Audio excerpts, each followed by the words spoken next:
ಅವರೇ, ಅನೇಕ ಸಾಮಾಜಿಕ ರಾಜಕೀಯ ಮುಖಂಡರೇ, ಸಭಿಕರೇ, ಶ್ರದ್ಧೆಯ ತಾಯಂದ್ರೆ, ಆತ್ಮೀಯ ಯುವಕ ಸನ್ಮಿತ್ರರೇ, ಎಲ್ಲಕ್ಕಿಂತ ಹೆಚ್ಚಾಗಿ ಇವತ್ತಿನ ಈ ಕಾರ್ಯಕ್ರಮದಲ್ಲಿ ಭಾಗವಹಿಸಲಿಕ್ಕೆ ಅಂತ ರಾಜ್ಯದ ಅನೇಕ ಕಡೆಗಳಿಂದ ಬಂದಿರತಕ್ಕಂಥ ಮಾಜಿ ಸೈನಿಕರ ಸಂಘದ ಪದಾಧಿಕಾರಿಗಳೇ, ಸನ್ಮಾನ್ಯ ಜಿಲ್ಲಾ ಅಧ್ಯಕ್ಷರೇ, ಅವರ ಕುಟುಂಬ ವರ್ಗದವರೇ, ಹಾಗೆ ಶ್ರದ್ಧೆಯ ವೀರನಾರಿಯರೇ, ಯುದ್ಧಸ್ಯ ವಾರ್ತಾ ರಮ್ಯ ಅಂತಕ್ಕಂಥ ಒಂದು ಸಾಮಾನ್ಯವಾಗಿರ್ತಕ್ಕಂಥ ವಾಕ್ಯ ಇದೆ ಅಂಥದ್ದೇ.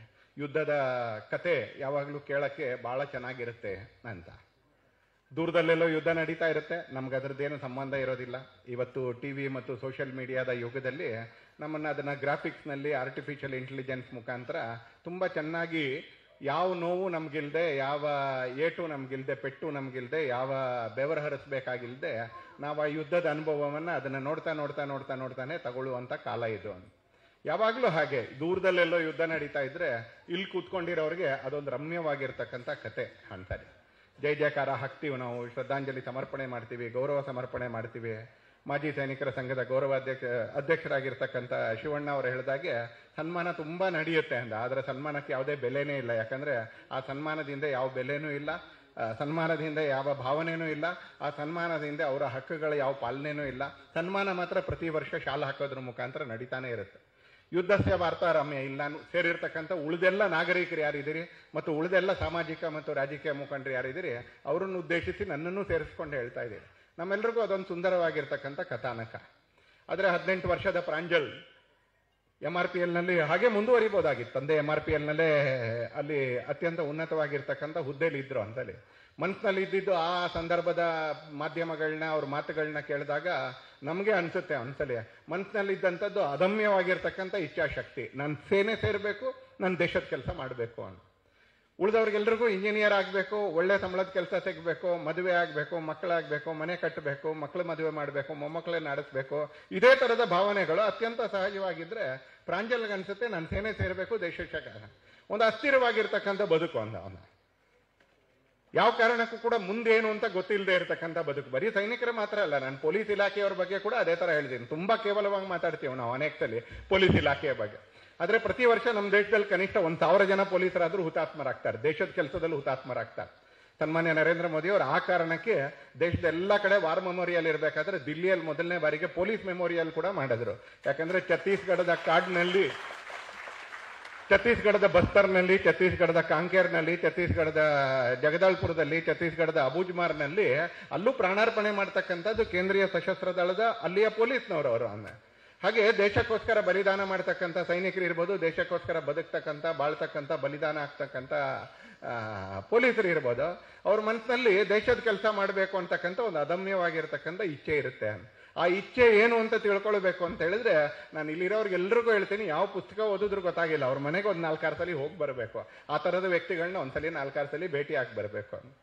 2023ನೇ ಇಸ್ವಿಯ ನವೆಂಬರ್ ತಿಂಗಳಿನಲ್ಲಿ ಪ್ರಾಂಜಲ್ ಹುತಾತ್ಮ ಆಗ್ತಾರೆ. ದೇಶದ ಸೇವೆಯಲ್ಲಿ ತನ್ನ ಬದುಕನ್ನ ಒಪ್ಪಿಸ್ತಾರೋ ಒಂದ್ಸಲಿ. ಅವ್ರ ಮಾನಸಿಕತೆ ನಿಮ್ಗೆ ಅರ್ಥ ಆಗಬೇಕು ಅಂತ ನಾನು 4 ಘಟನೆ ಹೇಳ್ತೀನಿ. ಸೈನಿಕರ ಮಾನಸಿಕತೆ, ಸೇನೆಗೆ ಸೇರಿದ ಮೇಲೆ ಅವರನ್ನಲ್ಲಿ ಹೇಗೆ ಬೆಳೆಸ್ತಾರೆ, ಅವ್ರು ತಮ್ಮನ್ನು ತಾವು ಹೇಗೆ ಒಡ್ಕೊಳ್ತಾರೆ ಅಂತ ನಾನು ಹೇಳ್ತೀನಿ. ಇಲ್ಲಿಂದ ಒಂದು 10 ಕಿಲೋಮೀಟರ್ ದೂರ ಹೋದ್ರೆ ಚೆನ್ನೈಗೆ ಹೋಗುವಂಥ ಹೈವೇಗೆ ಸಿಗುತ್ತೆ ಒಂದ್ಸಲಿ. ನಮ್ಮಲ್ಲಿ ಅನೇಕರು ನಮ್ಮ ಸ್ವಂತದ ಅನುಭವ ನೋಡ್ಕೊಳ್ಳಿ ಒಂದ್ಸಲಿ, ಅಥವಾ ವಿಡಿಯೋಗಳಲ್ಲಿ ಸೋಷಿಯಲ್ ಮೀಡಿಯಾದಲ್ಲಿ ನೋಡಿರ್ತಕ್ಕಂಥ ವಿಡಿಯೋಗಳನ್ನ ನೋಡಿ. ಯಾವುದಾದ್ರೂ ಆಕ್ಸಿಡೆಂಟ್ ಅಲ್ಲಾಗಿದ್ರೆ ಆ ಆಕ್ಸಿಡೆಂಟ್ ಆದಾಗ ತಮ್ಮ ಗಾಡಿಯನ್ನು ಸೈಡ್ಗೆ ಹಾಕ್ಬಿಟ್ಟು ಆಕ್ಸಿಡೆಂಟಲ್ಲಿ ಯಾರಿಗೆ ತೊಂದರೆ ಆಗಿದೆಯೋ ಅವರಿಗೆ ಸಹಾಯ ಮಾಡಬೇಕು ಅಂತ ಯೋಚನೆ ಮಾಡ್ತಕ್ಕಂಥವ್ರ ಸಂಖ್ಯೆ 100ರಲ್ಲಿ 1-2. ಇನ್ನು ಆಕ್ಸಿಡೆಂಟು ನನಗೊಂದು ಒಳ್ಳೆ ನ್ಯೂಸು, ಅದರ ವಿಡಿಯೋ ತಗೊಂಡ್ರೆ ನಾನು ಫೇಸ್ಬುಕ್ಕಲ್ಲಿ ಹಾಕ್ಬೋದು, ಇನ್ಸ್ಟಾಗ್ರಾಮಲ್ಲಿ ಹಾಕ್ಬೋದು ಅಂತ ವಿಡಿಯೋ ಮಾಡೋರು 100 ಜನರಲ್ಲಿ ಇನ್ನೊಂದು 10 ಜನ. ಇನ್ನು 100ರಲ್ಲಿ 90 ಯಾರೋ ಮಾಡ್ತಾರೆ ಸಹಾಯ, ನನಗೆ ಚೆನ್ನೈ ತಲುಪಕ್ಕೆ ಲೇಟ್ ಆಗಿದೆ, ಅಲ್ಲಿ ಅಪಾಯಿಂಟ್ಮೆಂಟ್ ಇದೆ, ಅಲ್ಲಿ ಫ್ಲೈಟ್ ಇದೆ, ಅಲ್ಲಿ ಯಾರಿಗೋ ಟೈಮ್ ಕೊಟ್ಟಿದ್ದೀನಿ ನಾನು ಅಂತ ಹೋಗಬೇಕು ಅಂತ ಹೇಳೋರು 100ಕ್ಕೆ 90 ಜನ. ಇದು ಸಾಮಾನ್ಯ ಸಮಾಜ. ಇದು BL ಸಂತೋಷ್ಗೂ ಅನ್ವಯ ಆಗುತ್ತೆ, ಗೋಪಿನಾಥ್ ರೆಡ್ಡಿಗೂ ಅನ್ವಯ ಆಗುತ್ತೆ, ನಮ್ಮೆಲ್ರಿಗೂ ಅನ್ವಯ ಆಗುತ್ತೆ. ನಾವು ಆ 1ರಲ್ಲೂ ಇರ್ಬೋದು, ವಿಡಿಯೋ ಮಾಡೋ 10ರಲ್ಲೂ ಇರ್ಬೋದು, ಅಥವಾ ಮಾಡೋರು ಮಾಡ್ತಾರೆ. ತುಂಬ ಜನ ಇದ್ದಾರೆ ಸಹಾಯ ಮಾಡೋರು, ಲೋಕದಲ್ಲಿ ಏನು ಒಳ್ಳೆಯವ್ರಿಗೆ ಏನು ಕೊರತೆ ಇಲ್ಲ ಅಂತ ಅಂದ್ಕೊಂಡು ನಾವು ಪಲಾಯನ ಮಾಡುವಂಥ 90ರಲ್ಲಿ ಬೇಕಾದ್ರೂ ಒಂದಾಗಿರ್ಬೋದು ಅಂತಲೇ. ಆದರೆ ಪ್ರಾಂಜಲ್ಲೋ, ಸಂದೀಪ್ ಉನ್ನಿಕೃಷ್ಣನೋ, ಅಂಗರೇಜ್ ಸಿಂಗೋ ಈ ಥರದವ್ರ ಭಾವನೆ ಏನಿರುತ್ತೆ ಸೈನ್ಯದಲ್ಲಿ, ಯಾವ ಭಾವನೆ ಬೆಳೆಸ್ತಾರೆ ಅಂತ ನೋಡಿ. ಪ್ರಾಂಜಲ್ ಅವತ್ತು ಹುತಾತ್ಮ ಆಗ್ಬೇಕಾಗಿರ್ಲಿಲ್ಲ. ನಂತರನೂ ನಿಮ್ಮಲ್ಲಿ ಇರ್ತಕ್ಕಂಥ ಅನೇಕರ ತರನೂ ವರ್ತಿಸಿದ್ದಿದ್ರೆ ಪ್ರಾಂಜಲ್ ಅವತ್ತು ಹುತಾತ್ಮ ಆಗ್ಬೇಕಾಗಿರ್ಲಿಲ್ಲ. ಯಾಕಂದ್ರೆ ಪ್ರಾಂಜಲ್ಲು ಆ ಹುತಾತ್ಮ ಆಗೋ ದಿನ ಅವ್ರ ಅಡಗುದಾನದ ಒಳಗೆ ಇದ್ರು. ಅವ್ರು ಯಾವ ಕಾರಣಕ್ಕೂ ಗುಂಡಿಗೆ ಬಲಿಯಾಗುವಂತ ಸ್ಥಿತಿಯಲ್ಲಿ ಇರಲಿಲ್ಲ. ಆದ್ರೆ ಅವತ್ತು ರಾಜೌರಿಯಲ್ಲಿ ರಾಷ್ಟ್ರೀಯ ರೈಫಲ್ಸ್ನ ತುಕಡಿ ಇವ್ರನ್ನ ಘೇರಾವ್ ಮಾಡಿದಾಗ ಆ ಭಯೋತ್ಪಾದಕರು ನಾಗರಿಕರನ್ನ ಒತ್ತೆ ಇಟ್ಕೊಳ್ತಾರೆ, ನೀವು ಹೊರಗೆ ಬರಲಿಲ್ಲ ಅಂದ್ರೆ ನಾವು ಇವ್ರನ್ನ ಸಾಯಿಸ್ತೀವಿ ಅಂತ. ನೀವು ಸೈನಿಕರು ಹೊರಗಡೆ ಬರಲಿಲ್ಲ ಅಂದ್ರೆ ನಾವು ಇವ್ರನ್ನ ಸಾಯಿಸ್ತೀವಿ ಅಂತ ಹೇಳಿದಾಗ ಅನಿವಾರ್ಯವಾಗಿ ನಾಗರಿಕರನ್ನ ಪಾರ್ ಮಾಡಲಿಕ್ಕೆ ಪ್ರಾಂಜಲ್ ಮತ್ತು ಪ್ರಾಂಜಲ್ ತುಕಡಿ ಅಡಗದಾಣದಿಂದ ಹೊರಗಡೆ ಬಂದು ಹೋರಾಡ್ತಾರೆ. ಅವ್ರ ಅಡಗದಾಣದಲ್ಲಿ ಇದ್ಕೊಂಡೇ ಇರ್ಬೋದಾಗಿತ್ತು. ಅವ್ರ ಅಡಗದಾಣದಲ್ಲಿ ಇದ್ದಿದ್ರೆ ಅವ್ರಿಗೆ ಗ್ರಾಚ್ಯುಟಿ ಸಿಕ್ತಿತ್ತು, ಅವ್ರಿಗೆ ಪೆನ್ಷನ್ ಸಿಕ್ತಿತ್ತು, ಅವ್ರ ಮನೆಯವ್ರಿಗೆ ಸನ್ಮಾನನೂ ಮಾಡ್ತಿದ್ದ, ಎಲ್ಲ ಮಾಡ್ತಿದ್ದ ಒಂದ್ಸಲಿ. ಆದ್ರೆ ದೇಶದ ಕೆಲಸ ಮಾಡಬೇಕು ಅಂತಕ್ಕಂಥ ಒಂದು ಪ್ರಚಂಡ ಇಚ್ಛಾಶಕ್ತಿ ಆ ಸೇನೆಯಲ್ಲಿ ಯಾವ ಭಾವನೆಯನ್ನು ಬೆಳೆಸುತ್ತೋ, ಹೊರಗಿನ ಸಮಾಜ ಬೆಳೆಸೋದಿಲ್ವೋ ಆ ಭಾವನೆ ಕಾರಣಕ್ಕೋಸ್ಕರ ನಾನ್ ಬಲಿಯಾದ್ರೂ ಪರವಾಗಿಲ್ಲ, ಆದ್ರೆ ಆ ಸಾಮಾನ್ಯ ನಾಗರಿಕರು ಬಲಿ ಆಗ್ಬಾರ್ದು ಅಂತ ಅಡಗದಾಣದಿಂದ ಹೊರಗಡೆ ಬಂದು ಹೋರಾಟ ಮಾಡ್ತಾರೆ. ಆದ್ರೆ ಒಂದ್ಸಲಿ ಅಡಗದಾಣದಿಂದ ಹೊರಗಡೆ ಬಂದಾಗ ಅವ್ರ ಅಡ್ವಾಂಟೇಜಸ್ ಪೊಸಿಷನ್ ಅಲ್ಲಿ ಇದ್ರು, ಅನುಕೂಲಕರ ಜಾಗದಲ್ಲಿದ್ರು, ಹಾಗಾಗಿ ಬಲಿ ಆಗ್ತಾರೆ. ಪ್ರಾಂಜಲ್ ಬಲಿ ಆದಾಗ 29 ವರ್ಷ, ಮದುವೆಯಾಗಿ 2 ವರ್ಷ ಆಗಿತ್ತು. ಅವ್ರ ಶ್ರೀಮತಿ ಈಗಲೂ PhD ಮಾಡ್ತಾ ಇದ್ದಾರೆ, ಸ್ಮರಣೆ ಮಾಡ್ತಾ ಇದ್ರು ವೆಂಕಟೇಶ್ ಅವರು. ನಮ್ಗೆ ಇವತ್ತು ಪ್ರಾಂಜಲ್ ಸಾವನ್ನ, ಪ್ರಾಂಜಲ್ ಬಲಿದಾನವನ್ನ ನೆನ್ಪು ಮಾಡ್ಕೊಳ್ತಕ್ಕಂಥ ಒಂದು ರಮ್ಯವಾಗಿರ್ತಕ್ಕಂಥ ಕಥಾನಕ. ಆದ್ರೆ ಆ ಜಾಗದಲ್ಲಿ ನಮ್ಮನ್ನ ಇಟ್ಕೊಂಡು ನೋಡಿ, ಅಂದ್ರೆ ಆಕ್ಸಿಡೆಂಟ್ ಘಟನೆ ಇಟ್ಕೊಂಡು ನೋಡಿ, ಚೆನ್ನೈಯಲ್ಲಿ ಯಾರ್ದೋ ರಿಸೆಪ್ಷನ್ಗೆ ಹೋಗ್ಬೇಕು, ಬುಕೆ ಕೊಡ್ಬೇಕು, ನಾನು ಫೋಟೋ ತಗೋಬೇಕು 7:30 ಒಳಗೆ, ನಾನೆಲ್ಲಿ ಸಹಾಯ ಮಾಡಕ್ಕಾಗತ್ತೆ ಅಂತ ಹೋಗುವಂತ ನಮ್ಮವ್ರಿಗೂ ಅಂತಲೇ ನಾಗರಿಕರನ್ನು ಬಲಿ ಕೊಡಬಾರ್ದು, ನಾನ್ ಸತ್ರು ಪರವಾಗಿಲ್ಲ ಅಂತ ತನ್ನ ಅಡಗುದಾಣದಿಂದ ಹೊರಗಡೆ ಬಂದಿರತಕ್ಕಂಥ ಪ್ರಾಂಜಲ್ನಂತ ಲಕ್ಷಾಂತರ ಸೈನಿಕರ ಮನೋಭಾವ, ಅದು ಈ ದೇಶ ಇವತ್ತಿಗೂ ಕೂಡ ಯಾಕೆ ಹಾಳಾಗಿಲ್ಲ, ಇನ್ನೂ ಉಳ್ಕೊಂಡಿದೆ, ಬೆಳೀತಾ ಇದೆ ಅನ್ನೋದಕ್ಕೆ ಅತ್ಯಂತ ದೊಡ್ಡ ಮೂಲಭೂತ ಕಾರಣ. ದೇಶ ಹಾಳಾಗದೆ ಇರೋದಕ್ಕೆ, ದೇಶ ಪಾರಾಗದೆ ಇರೋದಕ್ಕೆ ಇವತ್ತು ಆ 10 ಜನ ವಿಡಿಯೋ ಮಾಡೋರು ಕಾರಣ ಅಲ್ಲ. ತುಂಬಾ ದೊಡ್ಡ ಹುದ್ದೆಯಲ್ಲಿ ಇರ್ಬೋದು, ತುಂಬಾ ದೊಡ್ಡ ರಾಜಕಾರಣಿಗಳು ಇರ್ಬೋದು, ಅಥವಾ ಚೆನ್ನೈಯಲ್ಲಿ ನನಗೆ ಅಪಾಯಿಂಟ್ಮೆಂಟ್ ಇದೆ ಅಂತ ಓಡೋಗ್ತಕ್ಕಂಥ 90 ಜನರಿಂದಲೂ ದೇಶ ಬದುಕೋದಿಲ್ಲ. ಆದ್ರೆ ಆ ಒಬ್ಬ ವ್ಯಕ್ತಿ ಯಾರು ಸಹಾಯಕ್ಕೆ ಅಂತ ತನ್ನ ಗಾಡಿ ನಿಲ್ಲಿಸಿ ಸಹಾಯ ಮಾಡ್ತಾನೋ, ಹಾಗೆ ತಂಗದಾಣದಿಂದ ಹೊರಗಡೆ ಬಂದ್ರು ನಾನು ಬಲಿಯಾದ್ರೂ ಪರವಾಗಿಲ್ಲ ಅಂತ ಜನರನ್ನ ಪಾರು ಮಾಡ್ತಾನೋ, ಅವ್ರ ಕಾರಣಕ್ಕೆ ಈ ದೇಶ ಜೀವಂತವಾಗಿದೆ ಆ ಕಾಲದಿಂದ ಇವತ್ತಿನವರೆಗೂ ನಿರಂತರವಾಗಿ. ಸಂದೀಪ್ ಉನ್ನಿಕೃಷ್ಣನ್ ಕತೆ ಕೇಳಿದೀವಿ ನಾವು, ಯಾವ ಕಾರ್ಗಿಲ್ನ ಸ್ಮರಣೆ ಮಾಡಕ್ಕೆ ಅಂತ ಬಂದಿದೀವೋ ನಾವು, ಅದಕ್ಕೆ ಅದೇ ಸಂದರ್ಭದಲ್ಲಿ ನಡೆದಂತ ಮುಂಬೈ ದಾಳಿ ಸಂದರ್ಭದಲ್ಲಿ ಇದೇ ಸಂದೀಪ್ ಉನ್ನಿಕೃಷ್ಣನ್ 6 ಜನರ ತುಕಡಿ, ಅದಕ್ಕೆ ಸಂದೀಪ್ ಉನ್ನಿಕೃಷ್ಣನ್ ಮುಖ್ಯಸ್ಥ. ತಾಜ್ನಲ್ಲಿ ಮೆಟ್ಲು ಹತ್ತುತ್ತಾ ಹೋಗ್ತಾರೆ, ತಾಜ್ ಹೋಟೆಲ್ನಲ್ಲಿ ಕಾರಿಡಾರ್ನಲ್ಲಿ ಈ ಕಡೆ ಇದಾರೋ ಭಯೋತ್ಪಾದಕರು, ಎಡಗಡೆ ಇದಾರೋ ಬಲಗಡೆ ಇದಾರೋ ಅಂತ ಗೊತ್ತಿಲ್ಲ ಅಂತಲ್ಲಿ. ಆದ್ರೆ ನೀವು ಕಾರಿಡಾರ್ಗೆ ಹೆಜ್ಜೆ ಇಡೋವರೆಗೆ ಅವ್ರು ಗುಂಡ ಹಾರಿಸೋದಿಲ್ಲ. ಹತ್ರ 3.5 ಗಂಟೆ ಆಗಿತ್ತು ಅವ್ರು ಗುಂಡ ಹಾರಿಸ್ದೆ. ಆದ್ರೆ ಎಲ್ಲ ಬೆಳವಣಿಗೆಗಳಿಂದ ಸಂದೀಪ್ ಉನ್ನಿಕೃಷ್ಣನ್ ಜೊತೆಗಿದ್ದಂತ 6 ಜನ ಸೈನಿಕರಿಗೆ ಗೊತ್ತಿದೆ ಆ ಕಾರಿಡಾರ್ ಅಲ್ಲಿ ಇಬ್ರು ಇದ್ದಾರೆ ಅಂತ ಗೊತ್ತಿದೆ, ಅವ್ರಿಗೆ ಸಂಖ್ಯೆನೂ ಗೊತ್ತಿದೆ ಇಬ್ರು ಇದ್ದಾರೆ ಅಂತ. ಮೇಲೆ ಹತ್ತುತ್ತಾರೆ, 4ನೇ ಮೆಟ್ಲು, 4 ಮೆಟ್ಲು ಹತ್ತಬೇಕು. ಸಂದೀಪ್ ಉನ್ನಿಕೃಷ್ಣನ್ ಮುಂದೆ ಇರಲಿಲ್ಲ, ಅವ್ರ ಜೊತೆಗಿದ್ದಂತ ಇನ್ನೊಬ್ಬ ಸೈನಿಕ ಮುಂದೆ ಇರ್ತಾನೆ. ಆದ್ರೆ 4 ಮೆಟ್ಲಿದೆ ಅಂತ ಹೇಳ್ಬೇಕಾದ್ರೆ ಸಂದೀಪ್ ಉನ್ನಿಕೃಷ್ಣನ್ ತನ್ನ ಮುಂದೆ ಇದ್ದಂತ ಸೈನಿಕನ ಕೈಯನ್ನು ಹಿಡ್ಕೊಳ್ತಾರೆ, ಅವನನ್ನು ಹಿಂದೆ ಎಳಿತಾರೆ, ತಾನು ಮುಂದೆ ಆಗ್ತಾನೆ. ಆ ಸೈನಿಕ ಪ್ರತಿಭಟಿಸ್ತಾನೆ. ನಮ್ಮಲ್ಲೆಲ್ಲ ನಾವು ಕಂಪನಿಯಲ್ಲಿ ಕೆಲಸ ಮಾಡ್ತಾ ಇದ್ರೆ ನಮ್ಮ ಮೇಲಧಿಕಾರಿಗೆ ಚೀತು ಅಂತ ಹೇಳ್ತೀವಲ್ಲ, ಮಿಲಿಟರಿಲಿ ಆತರ ಮೇಲಧಿಕಾರಿಗೆ ಚೀತು ಅಂತ ಹೇಳೋದಿಲ್ಲ. ಅವರೆಲ್ಲ ಒಂದು ಕುಟುಂಬ ತರ ಬದುಕ್ತಾರೆ ಅಂತ. ನಾವು ಕೆಲಸ ಬಿಟ್ಟು ಬಂದ ಮೇಲೆ ನಮ್ಗೆ ಯಾರು ಅನ್ನ ಹಾಕಿದ್ರು ಕಂಪನಿ, ಅದಕ್ಕೆ ಚೀತು ಅಂತ ಬೈತಾ ಇರ್ತೀವಲ್ಲ, ಹಾಗೆ ಇಲ್ಲಿರ್ತಕ್ಕಂಥ ಯಾವುದೇ ಸೈನಿಕರು ತಾವು ಕೆಲಸ ಮಾಡಿದ ಸೈನ್ಯಕ್ಕೆ ಭೂಮಿ ಸಿಗದೆ ಅನ್ಯಾಯ ಆಗಿದ್ರು, ಸೌಲಭ್ಯಗಳು ಸಿಗದೆ ಅನ್ಯಾಯ ಆಗಿದ್ರು, ಸರ್ಕಾರ ನ್ಯಾಯ ಕೊಡದೆ ಅನ್ಯಾಯ ಮಾಡಿದ್ರು ಕೂಡ ಇಲ್ಲಿ ಬಂದಿರತಕ್ಕಂಥ ಯಾವುದೇ ಮಾಜಿ ಸೈನಿಕರಿಗೆ, ಅಷ್ಟು ಜೊತೆಗೆ ಇಲ್ಲಿ ಕುತ್ಕೊಂಡಿರ್ತಕ್ಕಂಥ ವೀರನಾರಿಯರಿಗೂ ಕೂಡ ಆ ಸೈನ್ಯದ ಬಗ್ಗೆ ಅವರಿಗೆ ತುಚ್ಛ ಭಾವನೆ ಇಲ್ಲ. ಯಾಕಂದ್ರೆ ಅಲ್ಲೊಂದು ಅತ್ಯಂತ ಬಲವಾಗಿರ್ತಕ್ಕಂಥ ಕುಟುಂಬದ ಭಾವನೆ ಇರುತ್ತೆ. ಹೀಗೆ ಯಾವಾಗ ಸಂದೀಪ್ ಉನ್ನಿಕೃಷ್ಣನ್ ತನ್ನ ಮುಂದೆ ಇದ್ದಂತ ಸೈನಿಕರನ್ನ ಹಿಂದೆ ಎಳೆದು ತಾನ್ ಮುಂದೆ ಆಗ್ತಾರೋ, ಈ ಹಿಂದೆ ಇದ್ದಂತ ಸೈನಿಕ ಜಪ್ಪಯ್ಯ ಅಮ್ಮಯ್ಯ ಅಂತ ಉಸಿರು ಬಿಡಲ್ಲ, ಬಚಾವಾದೆ ನಾನು ಅಂತ ಉಸಿರು ಬಿಡೋದಿಲ್ಲ. ಆತ ಮೆಲುವಾಗಿರ್ತಕ್ಕಂಥ ಸ್ವರದಲ್ಲಿ, ಗೊಣಗುವ ಸ್ವರದಲ್ಲಿ ಸಂದೀಪ್ ಉನ್ನಿಕೃಷ್ಣನ್ ಜೊತೆಗೆ ಜಗಳ ಆಡ್ತಾರ ಅಂತ. ನಾನು ಮುಂದೆ ಇದ್ದೆ, ನನ್ನನ್ನು ಯಾಕೆ ಹಿಂದೆ ಮಾಡಿದ್ರಿ ನೀವು, ನಾನೇ ಮುಂದೆ ಹೋಗ್ತೀನಿ, ನೀವು ಕಮಾಂಡ್ ಮಾಡಕ್ ಬೇಕು ಅಂತಲೇ, ಆಮೇಲೂ ದಾಳಿ ಮುಂದುವರಿಸಬೇಕು, ನೀವು ಹಿಂದೆ ಇರಬೇಕು, ನಾನು ಮುಂದೆ ಹೋಗ್ತೀನಿ ಅಂತ ಜಗಳಾಡ್ತಾನೆ. 4 ಮೆಟ್ಲಿದೆ ಅಂತಲೇ. ಆದ್ರೆ ಸಂದೀಪ್ ಉನ್ನಿಕೃಷ್ಣನ್ ಕಡೆಗೆ ಹೇಳ್ತಾರೆ, ನಾನು ನಿನ್ ಮೇಲಧಿಕಾರಿ, ಸುಮ್ಮನೆ ಇರೋ, ನಾನು ನಿನ್ ಮೇಲಧಿಕಾರಿ, ನೀನ್ 12 ಗಂಟೆವರೆಗೆ ಕೆಲಸ ಮಾಡೋ, ನನಗೆ ಹೆಂಡತಿ ಮಕ್ಕಳನ್ನ ಕರ್ಕೊಂಡು ಯಾವ್ದೋ ರಿಸೆಪ್ಷನ್ಗೆ ಹೋಗ್ಬೇಕು, ಪಾರ್ಕ್ಗೆ ಹೋಗ್ಬೇಕು ಅಂತ ಮುಂಚೆ ಹೋಗ್ಲಿಲ್ಲ ಆತ.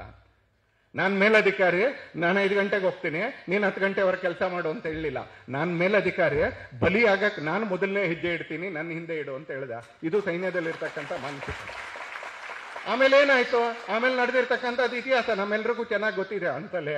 ಒಂದೊಂದೇ ಹೆಜ್ಜೆಯ ಮೇಲೆ ಇಡ್ತಾ 6 ಜನ ಹೋಗ್ತಾರೆ, ಎದುರುಗಡೆ ಸಂದೀಪ್ ಉನ್ನಿಕೃಷ್ಣನ್ ಇರ್ತಾರೆ. ಸಂದೀಪ್ ಉನ್ನಿಕೃಷ್ಣನ್ ಎಲ್ರಿಗೂ ಗೊತ್ತು, ಯುದ್ಧದ ಸಾಮಾನ್ಯ ನಿಯಮ, ಯಾರು ಮೊದಲು ಎಕ್ಸ್ಪೋಸ್ ಆಗ್ತಾನೋ ಆತ ಸಾಯುವಂತ 99% ಖಾತ್ರಿ ಅಂತ.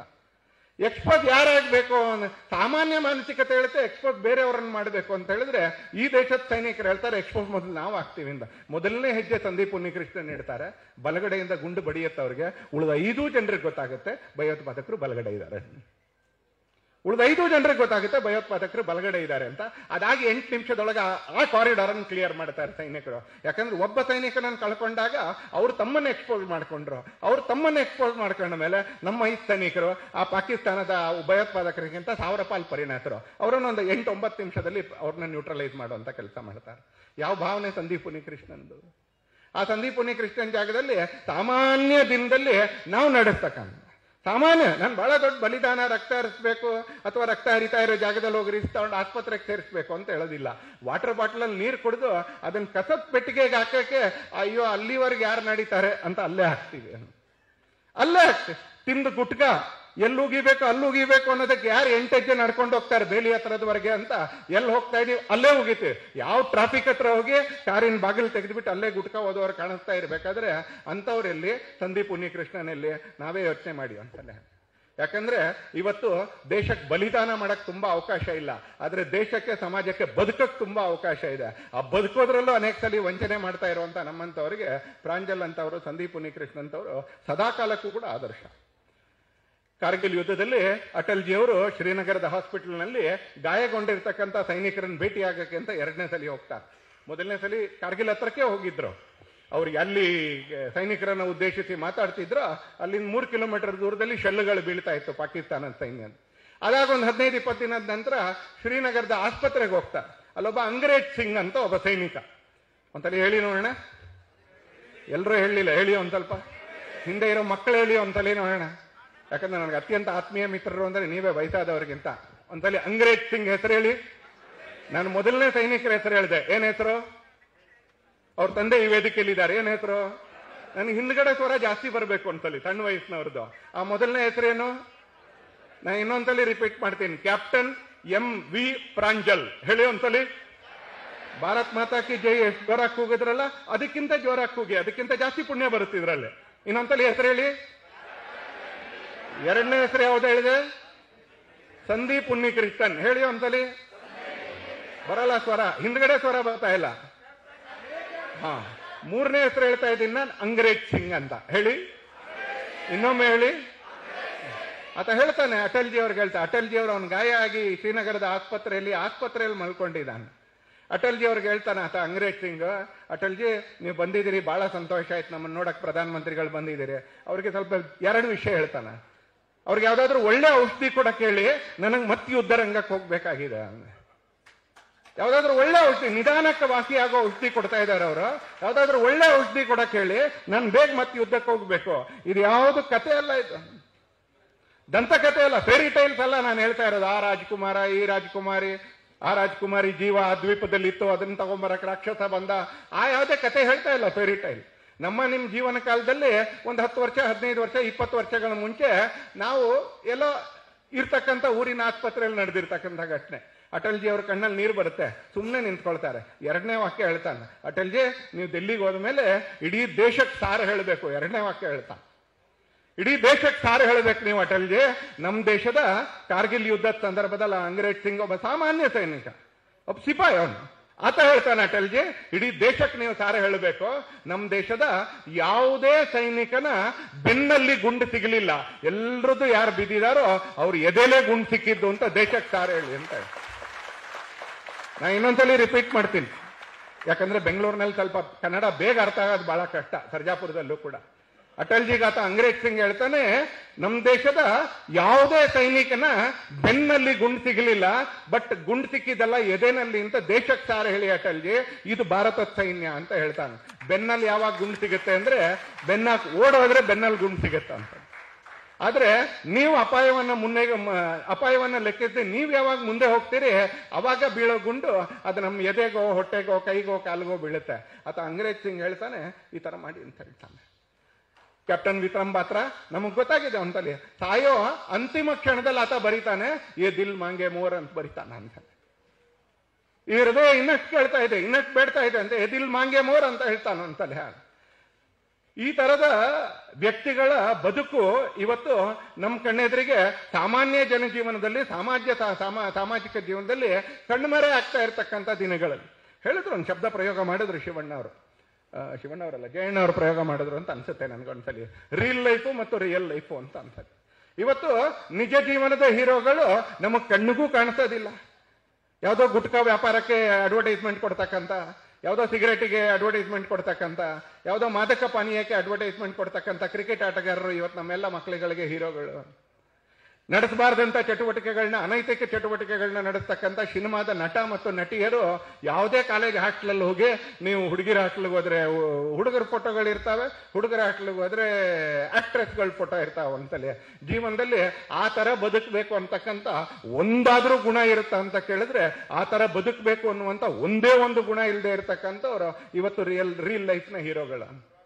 ಆದ್ರೆ ಆ ಸಂದರ್ಭದಲ್ಲಿ ರಿಯಲ್ ಲೈಫ್ ಏನು ಅಂತ ಕೇಳಿದ್ರೆ, real life Pranjal. Real life ಯಾವುದು ಅಂದ್ರೆ ಸಂದೀಪ್ ಉನ್ನಿಕೃಷ್ಣನ್. ರಿಯಲ್ ಲೈಫ್ ಯಾವುದು ಅಂತ ಕೇಳಿದ್ರೆ ಅಂಗ್ರೇಜ್ ಸಿಂಗ್. ರಿಯಲ್ ಲೈಫ್ ಯಾವುದು ಅಂತ ಕೇಳಿದ್ರೆ ವಿಕ್ರಮ್ ಬಾತ್ರಾ. ರಿಯಲ್ ಲೈಫ್ ಯಾವುದು ಅಂತ ಕೇಳಿದ್ರೆ ಅಲ್ಲಿಂದ ಪಾರಾಗಿ ಬರ್ತಾನೆ ನಚಿಕೇತ್. ಬಿಡ್ಲೇಬೇಕಾಗತ್ತೆ ಪಾಕಿಸ್ತಾನ. ಯಾಕಂದ್ರೆ ಪಾಕಿಸ್ತಾನ ಅನೇಕ ಸಲ ಪಾಠ ಕಲ್ತರು ಕೂಡ ಇವತ್ತಿಗೂ ಕೂಡ ನಾಯಿಬಾಲ ಅದ್ರ ಡೊಂಕೆ, ಮತ್ತೆ ಅದನ್ನ ಡೊಂಕಾಗೆ ಇಡ್ತಕ್ಕಂಥ ಅಮೆರಿಕಾದಂತ ಅನೇಕ ದೇಶಗಳು ಕೂಡ ಇದಾವೆ. ಅದು ನೇರ ಆಗಕ್ಕೆ ಪ್ರಯತ್ನ ಪಟ್ಟರು ನೇರ ಆಗೋ ಪ್ರಯತ್ನ ಮಾಡೋ ಮಾನಸಿಕತೆನೇ ಇಲ್ಲ ಪಾಕಿಸ್ತಾನದ್ದು. ಅದು ನೇರ ಆಗುವಂತ ಸ್ಥಿತಿ ಬಂದರೂ ಕೂಡ ಮತ್ತೆ ವಕ್ರ ಮಾಡುವಂತ ಅಮೆರಿಕ ದೇಶದಂತ ದೇಶಗಳು ಕೂಡ ಯಾವಾಗ್ಲೂ ಈ ಜಗತ್ತಿನಲ್ಲಿ ಇದ್ದೇ ಇರ್ತಾನೆ. ನಚಿಕೇತ್ನ ಬಿಡ್ಲೇಬೇಕಾಗತ್ತೆ. 2 ಮಿಗ್ ವಿಮಾನಗಳನ್ನ ಹೊಡೆದುರುಳಿಸ್ತಾರೆ. ಅದರಲ್ಲಿ ಮೊದಲನೇ ಪೈಲಟ್ ಸಾಯ್ತಾನ ಅಂತ, 2ನೇ ಪೈಲಟ್ ನಚಿಕೇತನ ಅರೆಸ್ಟ್ ಮಾಡ್ತಾರೆ. 6 ದಿನದಲ್ಲಿ ಬಿಡ್ಬೇಕಾಗತ್ತೆ. ಬಚಾಯಿಸ್ಕೊಳಕ್ ಆಗೋದಿಲ್ಲ, ದಕ್ಕಿಸ್ಕೊಳಕ್ ಆಗೋದಿಲ್ಲ ನಚಿಕೇತನ. 6 ದಿನದಲ್ಲಿ ನಚಿಕೇತ್ ವಾಪಸ್ ಬಂದಾಗ ಆ ನಚಿಕೇತನ ದಿಲ್ಲಿಯ ಪಾಲಂ ನಿಲ್ದಾಣದಲ್ಲಿ ಭೇಟಿಯಾದಂತ ಜಾರ್ಜ್ ಫರ್ನಾಂಡಿಸ್ ಅವ್ರಿಗೆ, ಜಸ್ವಂತ್ ಸಿಂಗ್ ಅವ್ರಿಗೆ, ಏರ್ ಚೀಫ್ ಮಾರ್ಷಲ್ಗೆ ನಚಿಕೇತ ಹೇಳ್ತಾನೆ, ನನ್ನನ್ನು ಏನ್ ಮಾಡಬೇಕು ಡಿಬ್ರೀಫಿಂಗ್ ಮಾಡಿ. ಯಾಕಂದ್ರೆ ಸೇನೆದೊಂದು ವಿಚಾರಣೆ ನಡೆಯುತ್ತೆ, ಶತ್ರು ದೇಶಕ್ಕೆ ಹೋಗ್ಬಾರ್ದು, ಆದ್ರೆ ನಾನು ಯುದ್ಧದಲ್ಲಿ ಪಾಲ್ಗೊಳ್ಬೇಕು, ಆದಷ್ಟು ಬೇಗ ನನ್ನನ್ನು ಕಳಿಸಿ ಅಂತ ಹೇಳ್ತಾರೆ. ಆದಷ್ಟು ಬೇಗ ನನ್ನನ್ನು ಕಳಿಸಿ ಅಂತ ಹೇಳಿದಂತ ನಚಿಕೇತ್ ದೊಡ್ಡದಲ್ಲ. ನಚಿಕೇತ್ ಆದ್ರೂ ಸೇನೆಲೇ ಬೆಳೆದವನು.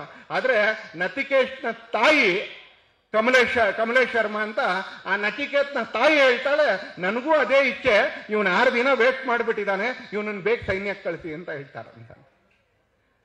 ನಚಿಕೇತೆ ಹೀಗೆ ಅಂತ ಹೇಳಿದ್ರೆ ನಚಿಕೇತ್ ತಾಯಿ ಹಾಗೆ. ಈ ದೇಶ ಸಾವಿರಾರು ವರ್ಷಗಳ ಆಕ್ರಮಣದ ನಂತರ ಕೂಡ ಯಾಕೆ ಬದುಕೊಂಡು ಬಂದಿದೆ ಅಂತ ಕೇಳಿದ್ರೆ, ಈ ದೇಶಕ್ಕೆ ಎಲ್ಲ ಕಾಲಘಟ್ಟದಲ್ಲೂ ಈ ತರದ ಉದಾಹರಣೆಗಳು, ರಿಯಲ್ ಲೈಫ್ ಹೀರೋಗಳು ಈ ದೇಶಕ್ಕೆ ಸದಾ ಕಾಲಕ್ಕೂ ಸಿಗ್ತಾನೆ ಬಂದ್ರು ಅಂತದ್ದು. 74 ದಿನಗಳ ಕಾರ್ಗಿಲ್ ಆಗಿರ್ಬೋದು, ಆದ್ರೆ 4 ದಿನಗಳ ಆಪರೇಷನ್ ಸಿಂಧೂರ್ ಆಗಿರ್ಬೋದು. ಬದಲಾಗಿರ್ತಕ್ಕಂಥ ಪರಿಸ್ಥಿತಿಗೆ ಇದು ಸಂಕೇತ. ಕಾರ್ಗಿಲ್ನಲ್ಲಿ ದುಸ್ಸಾಹಸ ಮಾಡಿದಂತ ಪಾಕಿಸ್ತಾನಕ್ಕೆ ಪಾಠ ಕಲಿಸ್ಲಿಕ್ಕೆ 74 ದಿನಗಳು ಅವತ್ತು ನಮ್ಮ ಸೈನ್ಯಕ್ಕೆ ಬೇಕಾಗಿತ್ತು ಅಂತದೆ. ಬೆನ್ನಿಗೆ ಚೂರು ಹಾಕೋದ್ರಲ್ಲಿ ಪಾಕಿಸ್ತಾನದ ನಾಯಕರು, ಪಾಕಿಸ್ತಾನದ ಪ್ರಜೆಗಳು, ಅವರು ನಂಬ್ಕೊಂಡು ಬಂದಿರತಕ್ಕಂಥ ನಂಬಿಕೆ, ಇದೆಲ್ಲವೂ ಬೆನ್ನಿಗೆ ಚೂರು ಹಾಕೋದ್ರಲ್ಲಿ ಯಾವಾಗ್ಲೂ ಕೂಡ ಸದಾತಿದ್ರು. ಅಟಲ್ಜಿ ಲಾಹೋರ್ ಯಾತ್ರೆ ಮಾಡಿದ್ರು, ಒಂದು ಸದ್ಭಾವನೆಯ ಹಸ್ತವನ್ನ ಮುಂದೆ ಚಾಚಿದ್ರು ಅಂತ. ಒಂದು ಸದ್ಭಾವನೆಯ ಹಸ್ತ ಮುಂದೆ ಚಾಚಿದ್ರು, ಸಿಕ್ಕಿದ್ರೆ ಬುದ್ಧಿ ಬಂದಿದ್ರೆ ಶಾಂತಿ ಇರಲಿ ಅಂತ. ಆದ್ರೆ ದೇಶವನ್ನ ಕಾಪಾಡ್ಕೊಳ್ತಕ್ಕಂಥ, ನಮ್ಮ ಗಡಿಗಳನ್ನ ಸುರಕ್ಷಿತವಾಗಿ ಇಟ್ಕೊಳ್ತಕ್ಕಂಥ, ಆಕ್ರಮಣವನ್ನ ಎದುರಿಸುವಂತಹ ಯಾವುದೇ ನಮ್ಮ ಸಂಕಲ್ಪ ಕಡಿಮೆ ಆಗಿರಲಿಲ್ಲ. ಆದ್ರೆ ಕಾರ್ಗಿಲ್ನಲ್ಲಿ ಮೇ 16ನೇ ತಾರೀಕು ಅವರ ಆಕ್ರಮಣ ಗೊತ್ತಾಗುತ್ತೆ, ಯುದ್ಧ ಪ್ರಾರಂಭ ಆಗುತ್ತೆ. ಅವತ್ತು 74 ದಿನದ ಯುದ್ಧ. 2025ರಲ್ಲಿ 4 ದಿನದ ಯುದ್ಧ, 96 ಗಂಟೆಗಳ ಯುದ್ಧ. ಅವತ್ತು 74 ದಿನ ಬೇಕಾಯ್ತು ಪಾಕಿಸ್ತಾನವನ್ನ ಬಗಬಡಿಲಿಕ್ಕೆ. ಈ ಸಲ ನಾವು ಪಾಠ ಕಲ್ತಿದ್ದೀವಿ, we are better of. Bharat ಕೂಡ ಬೆಟರ್ ಆಫ್. ಇವತ್ತು ನಮ್ಮ ಯೋಚನೆಯಲ್ಲಿ ಶೌರ್ಯದಲ್ಲಿ ಅವತ್ತು ಅದೇ ಭಾರತ, ಇವತ್ತು ಅದೇ ಭಾರತ. ಆದ್ರೆ ಪದೇ ತಿಂದು ನಾವು ಬುದ್ಧಿ ಕಲ್ತಿದ್ದೀವಿ, ಇವ್ರನ್ನ ಎಷ್ಟು ನಂಬಬೇಕು, ಎಷ್ಟು ನಂಬಾರದು ಅಂತ. ಹೀಗಾಗಿ ಈ ಸಲ ನಮ್ಮ ತಯಾರಿನೂ ಚೆನ್ನಾಗಿತ್ತು. 4 ದಿನದಲ್ಲಿ ಮುಕ್ತಾಯ ಆಯ್ತು ಇವತ್ತು ಈ ಸಲ. ಆದ್ರೆ ಅದಕ್ಕೆ ಹಿನ್ನೆಲೆಯಾಗಿದ್ದಂಥ ಪಹಲ್ಗಾಮ್ ಘಟನೆ, ಅದನ್ನು ಕೂಡ ನೆನ್ಪಿಟ್ಕೊಳ್ಬೇಕು ಅಂತಾನೆ. ಒಂದು ಸಹಜವಾಗಿರ್ತಕ್ಕಂಥ ಘಟನೆ ಅಲ್ಲ ಪಹಲ್ಗಾಮ್. 26 ಜನ ಅಮಾಯಕರಾಗಿರ್ತಕ್ಕಂಥ ಟೂರಿಸ್ಟ್ಗಳು, ಯಾತ್ರಿಗಳು, 26 ಜನ ಅಮಾಯಕರಾಗಿರ್ತಕ್ಕಂಥ ಭಾರತೀಯರು, 26 ಜನ ಅಮಾಯಕರಾಗಿರ್ತಕ್ಕಂಥ ಹಿಂದೂಗಳು ವಿಹಾರಕ್ಕೆ ಅಂತ ಹೋದವರು. ವಿಹಾರಕ್ಕೆ ಹೋದ ಯಾತ್ರಿಗಳವರು, ವಿಹಾರಕ್ಕೆ ಹೋದ ಭಾರತೀಯರು, ಅದಕ್ಕೂ ಮೇಲಾಗಿ ವಿಹಾರಕ್ಕೆ ಹೋಗಿರ್ತಕ್ಕಂಥ ಹಿಂದೂಗಳು. ಯಾಕಂದ್ರೆ ಹಿಂದೂಗಳು ಅಂತ ಕನ್ಫರ್ಮ್ ಮಾಡಿಕೊಂಡು ಗುಂಡು ಹಾರಿಸಲಾಗುತ್ತೆ. ಈ ದೇಶದ ಒಳಗಡೆ ಗೊಂದಲ ಹುಟ್ಟಾಕ್ಬೇಕು, ಈ ದೇಶದೊಳಗೆ ಅಶಾಂತಿ ನಿರ್ಮಾಣ ಆಗ್ಬೇಕು, ಕಾಶ್ಮೀರ ದಿನೇ ದಿನೇ ದಿನೇ ದಿನೇ ಮುಂದೆ ಹೋಗ್ತಾ ಇದೆ, ಜನಕ್ಕೆ ನೌಕರಿ ಸಿಗ್ತಾ ಇದೆ, ಅಭಿವೃದ್ಧಿ ಆಗ್ತಾ ಇದೆ, ಭಯೋತ್ಪಾದಕರ ಎನ್ರೋಲ್ಮೆಂಟೇ ಕಡಿಮೆ ಆಗ್ಬಿಟ್ಟಿದೆ. ಹೀಗಾಗಿ ಮತ್ತೆ ಇವೆಲ್ಲ ನಿಲ್ಸಿದ್ರೆ ಜನ ಹೊಟ್ಟೆಗೆ ತಿನ್ನಕ್ಕಿಲ್ದೆ ಮತ್ತೆ ಕಲ್ಲೊಡಿಯಕ್ಕೆ ದುಡ್ಡು ಕೇಳಕ್ ನಮ್ಮ ಹತ್ರನೇ ಬರ್ತಾರೆ. ಈಗ ದುಡ್ಡಿಗೆ ಕಲ್ಲೊಡಿಬೇಕಾಗಿಲ್ಲ, ಇವತ್ತು ದುಡ್ಡಿಗೆ ಟೂರಿಸಂ ಇದೆ, ಇವತ್ತು ದುಡ್ಡಿಗೆ ಟ್ಯಾಕ್ಸಿ ಓಡಿಸ್ಬೋದು, ಇವತ್ತು ದುಡ್ಡಿಗೆ ಬಸ್ ಓಡಿಸ್ಬೋದು, ಮೆಟಡಾರ್ ಓಡಿಸ್ಬೋದು, ದೋಣಿ ಹಾಯಿಸ್ಬೋದು. ಅಕಸ್ಮಾತ್ ಅದೆಲ್ಲ ನಿಂತೋದ್ರೆ ಮತ್ತು ಬದುಕಿಗೆ ನಮ್ಮ ಹತ್ರ ಬರ್ತಾರೆ ಅಂತ ಹುಡುಕಿ 26 ಹಿಂದೂಗಳನ್ನ ಕೊಂದ್ರು, 26 ಭಾರತೀಯರನ್ನ ಕೊಂದ್ರು, 26 ಯಾತ್ರಿಗಳನ್ನ ಕೊಂದ್ರು. ಅದರಲ್ಲೂ ಒಬ್ಬ ಮಿಲಿಟರಿ ನೇವಿ ಆಫೀಸರ್ ಇದ್ದ ವಿನಯ್ ನರ್ವಾಲ್ ಅಂತ, ಅದರಲ್ಲೂ ಒಬ್ಬ ಇದ್ದ. ಏಪ್ರಿಲ್ 12ನೇ ತಾರೀಕು ಮದುವೆ ಆಗಿತ್ತು, ಏಪ್ರಿಲ್ 22ನೇ ತಾರೀಕು ಆತ ಅಲ್ಲಿಗೆ ಪ್ರವಾಸಕ್ಕೆ ಅಂತ ಹೋಗಿದ್ದಂತ ವಿನಯ್ ನರ್ವಾಲ್, ಆತನ ಹೆಂಡತಿ ಎದುರುಗಡೆನೆ ಆತನ ಸಂಹಾರ ಆಗುತ್ತೆ. ಹೆಸರು ಕೇಳಿ ಹೊಡಿತಾರೆ, ಪರೀಕ್ಷೆ ಮಾಡಿ ಹೊಡಿತಾರೆ, ಪ್ರಾರ್ಥನೆ ಹೇಳಿ ಹೊಡಿತಾರೆ. ಒಂದ್ಸಲ ಭಾರತ ನಿರ್ಣಯ ಮಾಡ್ತಿ 24ಕ್ಕೆ ಪ್ರಧಾನಮಂತ್ರಿಗಳು ಘೋಷಣೆ ಮಾಡಿದ್ರು, ಅವರನ್ನು ಬಗ್ಗು ಬಡಿಯೋವರೆಗೆ ಸೇಡು ತೀರಿಸ್ಕೊಳ್ಳೋವರೆಗೆ ನಾವು ಸುಮ್ಮನೆ ಇರೋದಿಲ್ಲ. ನಾವು ಮೇ 7ನೇ ತಾರೀಕು ಮೊದಲನೇ ಬಾರಿಗೆ ಹಲ್ಲೆ ಮಾಡಿ ಹಲ್ಲೆ ಮೊದಲನೇ ಬಾರಿಗೆ ಕಳೆದ 75 ವರ್ಷಗಳಲ್ಲಿ 79 ವರ್ಷಗಳಲ್ಲಿ ಪಾಕಿಸ್ತಾನದ ನೆಲದ ಒಳಗಡೆ ನಮ್ಮ ವಾಯುದಳ ಕ್ಷಿಪಣಿಯ ಮುಖಾಂತರ ವಿಮಾನದ ಮುಖಾಂತರ ದಾಳಿ ಮಾಡುತ್ತೆ. ಪಾಠ ಕಲೀಲಿಲ್ಲ ಅವರು. 400-500 ಡ್ರೋನ್ಗಳನ್ನ ಹಾರಿಸ್ತಾರೆ, 5-6 ಬಿಟ್ರೆ ಇನ್ಯಾವುದು ನೆಲನೇ ತಲುಪಲಿಲ್ಲ. ಉಳಿದಿದ್ದೆಲ್ಲವನ್ನು ನಿಮ್ಮ ಸುತ್ತಮುತ್ತ ಇರತಕ್ಕಂಥ ಬೆಂಗಳೂರಿನ ವಿಜ್ಞಾನಿಗಳು, ಪುಣೆ ವಿಜ್ಞಾನಿಗಳು, ಹೈದರಾಬಾದ್ ವಿಜ್ಞಾನಿಗಳು ನಮ್ಮ ದೇಶದ ತಂತ್ರಜ್ಞಾನವನ್ನು ಇಷ್ಟು ಚೆನ್ನಾಗಿ ಬೆಳೆಸಿದ್ದಾರೆ. ಆ 400-500 ಡ್ರೋನ್ಗಳಲ್ಲಿ 5, 6, 8, 10 ಮಾತ್ರ ನೆಲ ತಲುಪಿತು, ಉಳಿದಿದ್ದೆಲ್ಲವನ್ನು ಆಕಾಶದಲ್ಲೇ ಉಡಾಯಿಸಿದ್ರು ಅಂತಾರೆ. ಯಾವಾಗ ಪಾಠ ಕಲೀಲಿಲ್ಲ ಪಾಕಿಸ್ತಾನ ಅಂತ ಅನ್ನಿಸ್ತೋ 9ನೇ ತಾರೀಕು ಮತ್ತು 10ನೇ ತಾರೀಕಿನ ಮಧ್ಯದಲ್ಲಿ 21 ನಿಮಿಷದಲ್ಲಿ ಪಾಕಿಸ್ತಾನದ 10 ಏರ್ಪೋರ್ಟ್ಗಳ ಮೇಲೆ ಮಿಲಿಟರಿ ಉಪಯೋಗಿಸ್ತಾ ಇದ್ದಂತ ಏರ್ಪೋರ್ಟ್ಗಳ ಮೇಲೆ ಭಾರತದ ಸೈನ್ಯ ದಾಳಿ ಮಾಡುತ್ತೆ.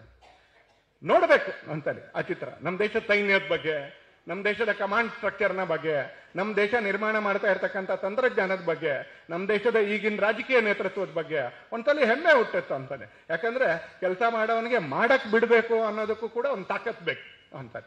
ಮಾಡಕ್ ಬಿಡಕ್ಕೂ ಒಂದು ತಾಕತ್ ಬೇಕು. ಯಾಕಂದ್ರೆ ಮುಂಚೆ ಎಲ್ಲ ಈ ತರದ ದಾಳಿಗಳಾದಾಗ ಒಂದಷ್ಟು ಜನ MG ರೋಡಲ್ಲಿ ಕ್ಯಾಂಡಲ್ ಹಿಡ್ಕೊಂಡು ಓಡಾಡೋರು, ಇವ್ರು ಕ್ಯಾಂಡಲ್ ಹಿಡ್ಕೊಂಡ್ಬಿಟ್ರೆ ಪಾಕಿಸ್ತಾನಕ್ಕೆ ಬುದ್ಧಿ ಬರುತ್ತೆ.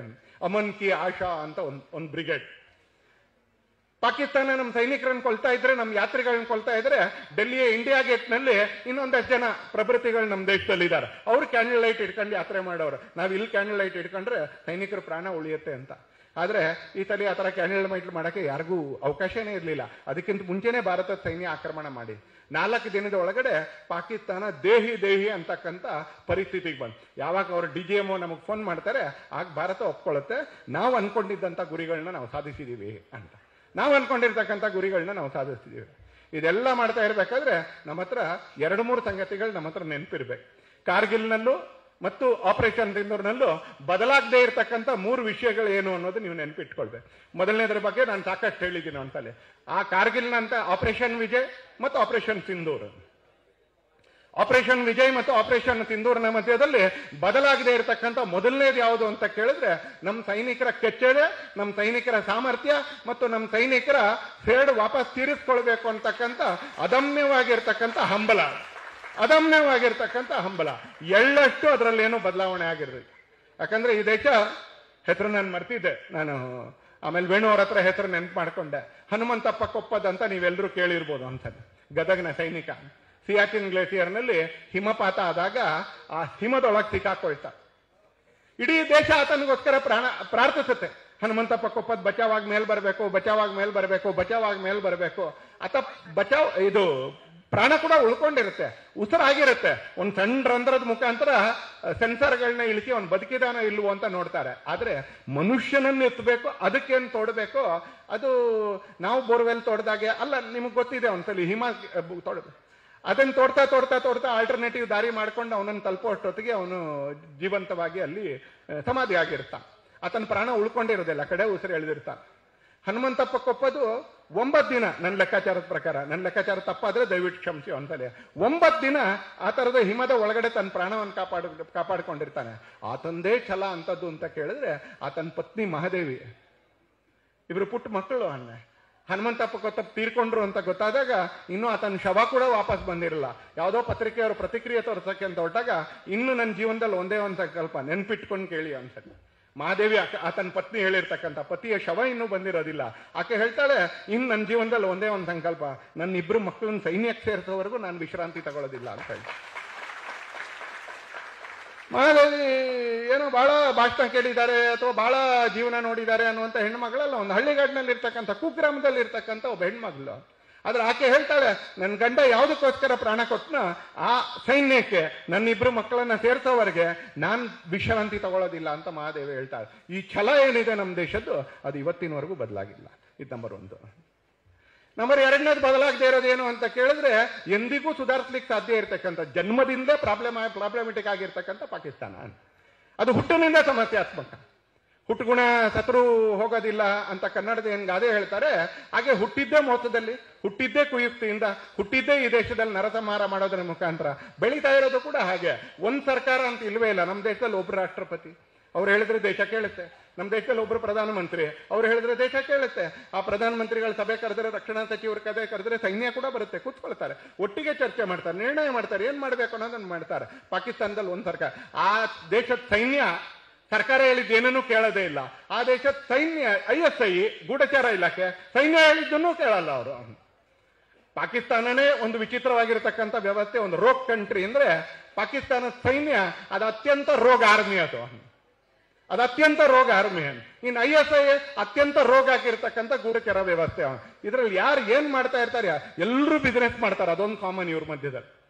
ಸೈನ್ಯಕ್ಕೂ ಬಿಸಿನೆಸ್ ಇದೆ, ಅಲ್ಲಿ ISIಗೂ ಬಿಸಿನೆಸ್ ಇದೆ, ಲಕ್ಷಾಂತರ ಕೋಟಿ ರೂಪಾಯಿಗಳ ವ್ಯವಹಾರ ಮಾಡ್ತಾರೆ. ಸರ್ಕಾರಕ್ಕೂ ಕೂಡ ಬಿಸಿನೆಸ್ ಇದೆ. ಬಿಸಿನೆಸ್ 3 ಜನ ಮಾಡ್ತಾರೆ, ISIಯೂ ಮಾಡುತ್ತೆ, ಸೈನ್ಯವೂ ಮಾಡುತ್ತೆ, ರಾಜಕಾರಣಿಗಳು ಮಾಡ್ತಾರೆ. ಇನ್ನು ಉಳಿದಿದ್ರಲ್ಲಿ ಏನೂ ಸಮಾನ ಇಲ್ಲ.